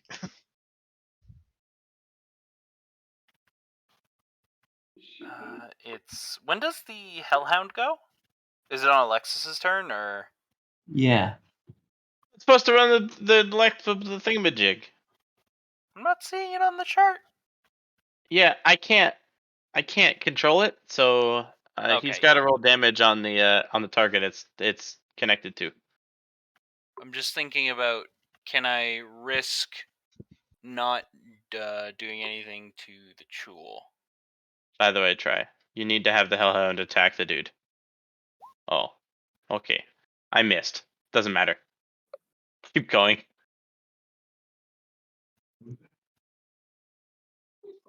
Try. Yes, sir. Would you accept the translation of speed into damage? Explain. If I was to choose super speed, could I use that to basically turn myself into a ballistic missile and have that translate to damage as like kinetic force damage from impact? Or This one time only because you were empowered by the blessings of Valkyr, I will allow it.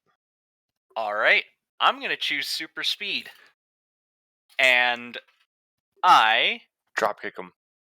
I am going to move to this little spire right here. I'm assuming this is like a stalactite, like sticking up It off the is, rock. Yep. I'm going to choose super speed, and with I'm gonna quick 2 hops to get to the top of it, and then with full force, kind of like bounce, like what you do when you're swimming in a pool and you kick off a wall. I'm gonna kick off from here, full speed, at a straight line right through this guy with using my quarterstaff like a spear point. Okay. What if we multiplied your speed by 3? What is that speed? Multiplied by speed by 3, it would be 135. Okay. Roll 13d6. What the fuck? Roll 13d6. D6, yes. Do Holy it. shit. That's one too many L's. Hold on. Do it. Okay, there we go. Roll. Jesus Nice. Christ. Oh, holy shit, that was clever. Jezza, you deal 52 points of damage to Scylla as you lance through her at almost supersonic speeds, literally perforating, coming in one side, leaving the other side of her sort of languid body, bursting through. You skid across the water like a stone landing on here. You also take 16 points of damage as that kind of impact speed hurts you as well. Yep. Okay. Yep. And I wish I'd thought about that shit. That's awesome. Marius, make a death saving throw. Can't she have just dropped him by now so we can fish him out of the water? Wow, I am terrible at these. I mean, I critical rolled last time, so don't feel too bad. Kig, it's your turn. Okay. Yeah, I'm just gonna try and catch up to Jezza, I guess. With both of my speed.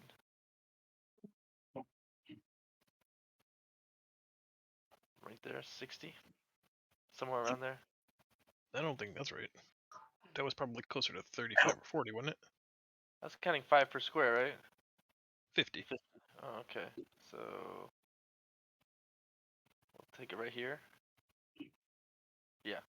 Okay. And then I'll shoot my bow at the big old thing if I know that can reach for sure. Hey, you want to use your cool trident?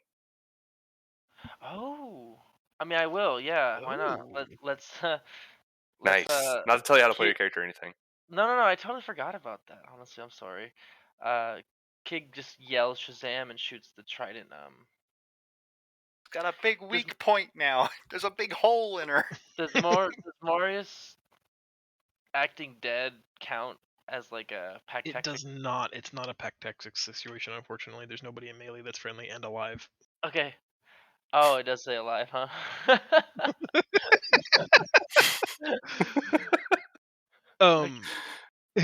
Kig, as you draw the spear and get ready to throw it, you have a momentary flash. Your eyes gloss over white, like you stared at the sun for a second. It's brilliant. You seeing spots, and then suddenly your vision hones to perfection. You can see the veins in her body thrum with each heartbeat. You see like the internal workings of her structure perfectly, and you sense a slight weakness in her frame. I will allow you to choose two options for your Blessing of Valkyr based on Kig's return. You can either throw your spear and roll with advantage, or you can use your knowledge of her anatomy and her weaknesses to taunt her, forcing all attacks she makes to only target you for the next 2 turns.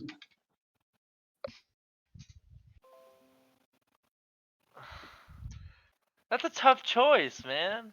It is.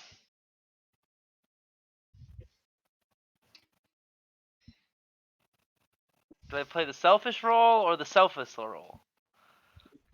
And I guess if you do enough damage, it don't even matter. All right, well, that's what I'm saying. This is Kig. He wants to go for the advantage on the roll. Okay. I mean, a great offense is a better defense, or something. So now I want to ask a question. If I'm throwing my trident with the Shazam spell, it does it's got to take a dexterity saving throw. Sorry, and does that count as like an attack for me to do sneak damage on? Because now that you're giving me advantage. So you will get to do sneak damage, but it will. So the trident is a weapon, a thrown weapon that will hit for a D8 plus strength. That attack will get the sneak attack damage on it if you hit, and then she'll have to make a dexterity saving throw about the lightning that comes behind the spear. Oh. Does that make sense? Oh, okay, yeah. Because you have to make an attack with the spear first, and then everybody in that line also has to make a reflex saving throw. But like, there's a chance that you hit or miss with the spear for just like nonsense spear damage. But for you, it would. Oh no, not sneak attack though, because there's nobody. Oh yeah, you have advantage. I'm giving you advantage. You're right. You're right. Yeah, You're right. yeah. I've talked myself in a circle. Oh, this is not good. It's gonna go well. Trust me. How do I do this then? Do I just roll the spear? Just roll the spear with advantage. This is. I can never do well in strength rolls. But we'll It's try. fine. You got this. 2 hand, 1 hand, doesn't even matter. They're both the same. All right. 17 hits. Sweet. So you're rolling a D8 plus your strength score plus your sneak attack. All right. So sneak attack is 4. Okay. So I'm rolling D8 plus. You can what? just click the trident weapon for Okay. that damage, and then And the it'll sneak do attack. Yep. Yeah. Okay. Cool. So 20 points so far. And then 4d6. Well, you have to make the save, right? Let's just roll it first. I'll take it. 35. If 35 or 27 or 28.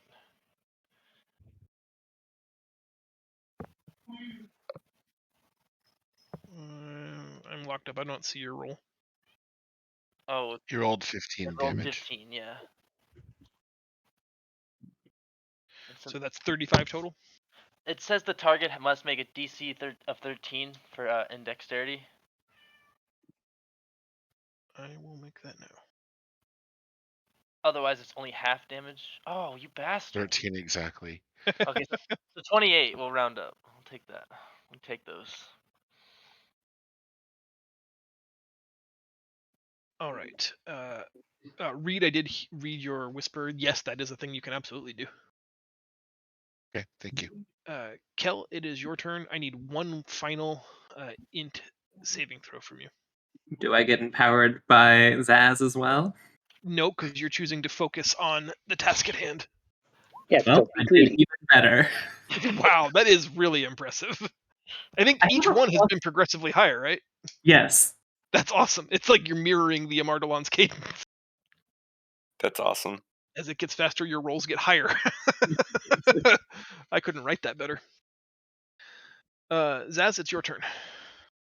Does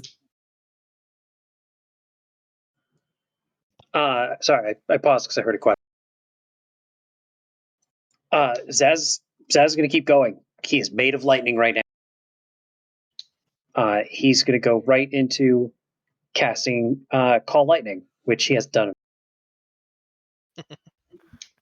Oh, like the old days. Hey, lightning! Actually, this is even better.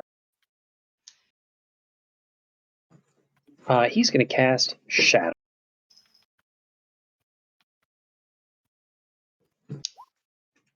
And then I'm going to look and see if I did it right. And no, I didn't. That's fine.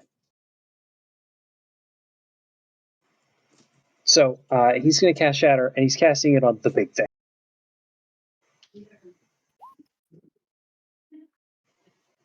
All right, so it is half of that damage. Blur! The thunder wave kind of washes over her. I think her amorphous form, her jellyfish kind of style body, absorbed a lot of that shock. Any other movements or bonus?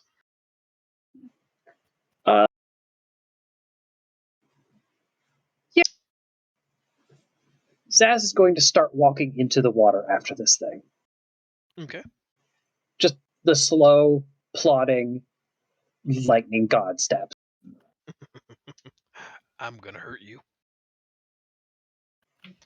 I will say deliberately provoking an attack of opportunity. Nice. The pincer does not hit, I don't think. Kind of bummed. You were looking for a reaction? Yeah. Nice. Sadly, the Chul just misses, blinded by the brilliance of your lightning. It snaps and misses. Leo in the middle here. The Silas one last time attempts to dominate your mind and whispers, "Protect your queen." I need a wisdom saving throw. Okay. Who'd we lose? Nephew left. Oh, he was in here? Oh. Yeah. Got a little too late for him, huh? Bedtime. He's probably doing other things. He's not going to bed yet. No, I know. I'm just. I was just reading Rage to see if it gave me any benefit to like resistances to mind tricks since I'm pretty dumb right now. I don't think But so. it is not, so I'm just gonna do it. Nice. Good that enough. is sufficient. You refuse her compulsion to turn on your teammates. I'm too angry right now. I'm too mad, bitch. Leo, it is your turn. Sweet. Is there any way for me to get to Marius? Yes, Reed asked the exact same question. So because she is so large and bobbing in the water and fighting, you if you're trying to reach Marius, you'll have to make either an athletics or an acrobatics check of 15 to basically scale her body to get at him, either in Reed's case to do what he wants to do, or in your case to do what you want to do. Will we still be able to take an action afterwards? Yeah, that would just be part of your movement. Okay, then I'm going to attempt that. Okay. I'm assuming athletics for you. Yeah, I'll do that. Athletics. Athletics 15. Nice. Nice. Sweet. One big plant your heels, dwarven squat jump. You go straight ass to grass and then just vault yourself as high as you can up in the air. Dodging one of the tentacles, you just sort of grab on while she's writhing and climb down to where Marius is being crushed.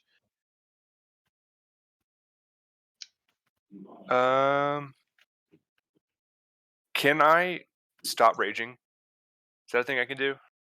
Yeah, you can involuntarily underage. Okay, then I'm going to stop raging and I'm going to cast Lay on Hands on Marius. Okay. How many points do you want to give him? Let's give him. Let's just, in case someone knocks out again, let's just do like 2. Okay. 2. Nice. I don't have a Marius, you lot. 2 Okay. hit points. And just I before you got go ahead and a make your max of third and 5 right final now. death saving throw. I feel blessed. All right, I that want. ends Leo's turn. I'm going to say to Marius, and like, you're not dead yet, son. Get back in the fight. All right, Alexis, Hello. it is your turn now. Ahoy. It is I. Wait. The skeletons. Skeleton. Oh yeah, sorry. It is I, Skelly Bros. They're gonna attack the only thing left, aka the octopus. If they do perfectly, oh damn it, They 3 won't. hits. Am I aiming at the Chul or am I aiming at the octopus? Octopus. Okay. 3 at the octopus. There's still that dire wolf thing that's with the Chul, right? Yep. Goes on my turn. 28 damage. It is so close to dead. So if the fourth one had hit and rolled decent, Yeah. the Skelly Bros did it. All right, Alexis, it is your turn. Alright, before I forget, Sensing that Scylla is weak, what do you want to do? the direwolf is gonna attack the guy that's not dead yet. You mean the Chul? Yeah. 20 hits. Well, it's not pack Great. tactics. There's nobody there. Oh, Within well, 5 still. yards. Still. I only. 8 damage. And has to do the strength saving throw or get knocked down. It does not get knocked down. That's fair. I am going to do a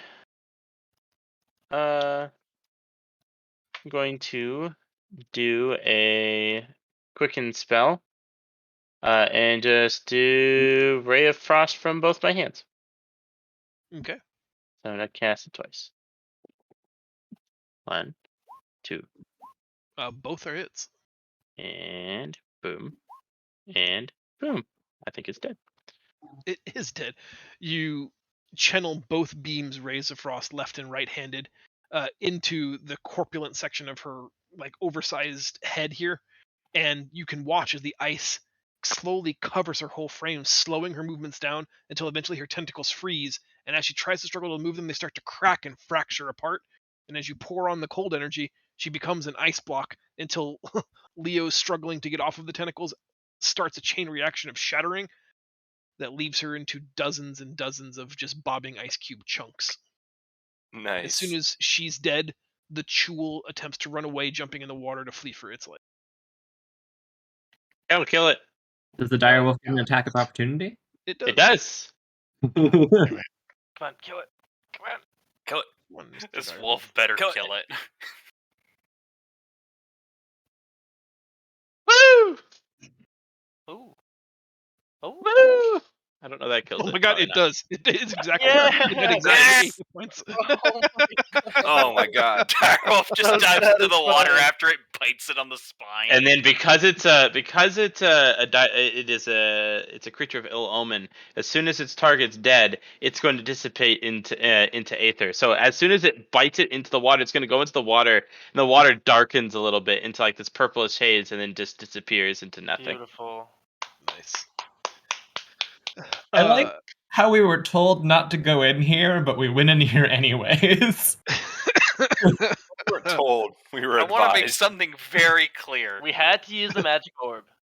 I would like to state for record that until we had what is not a dig here, it was awesome. The equivalent of Deus Ex Machina occur. We were all fucked. We were dying. We were gonna party wipe.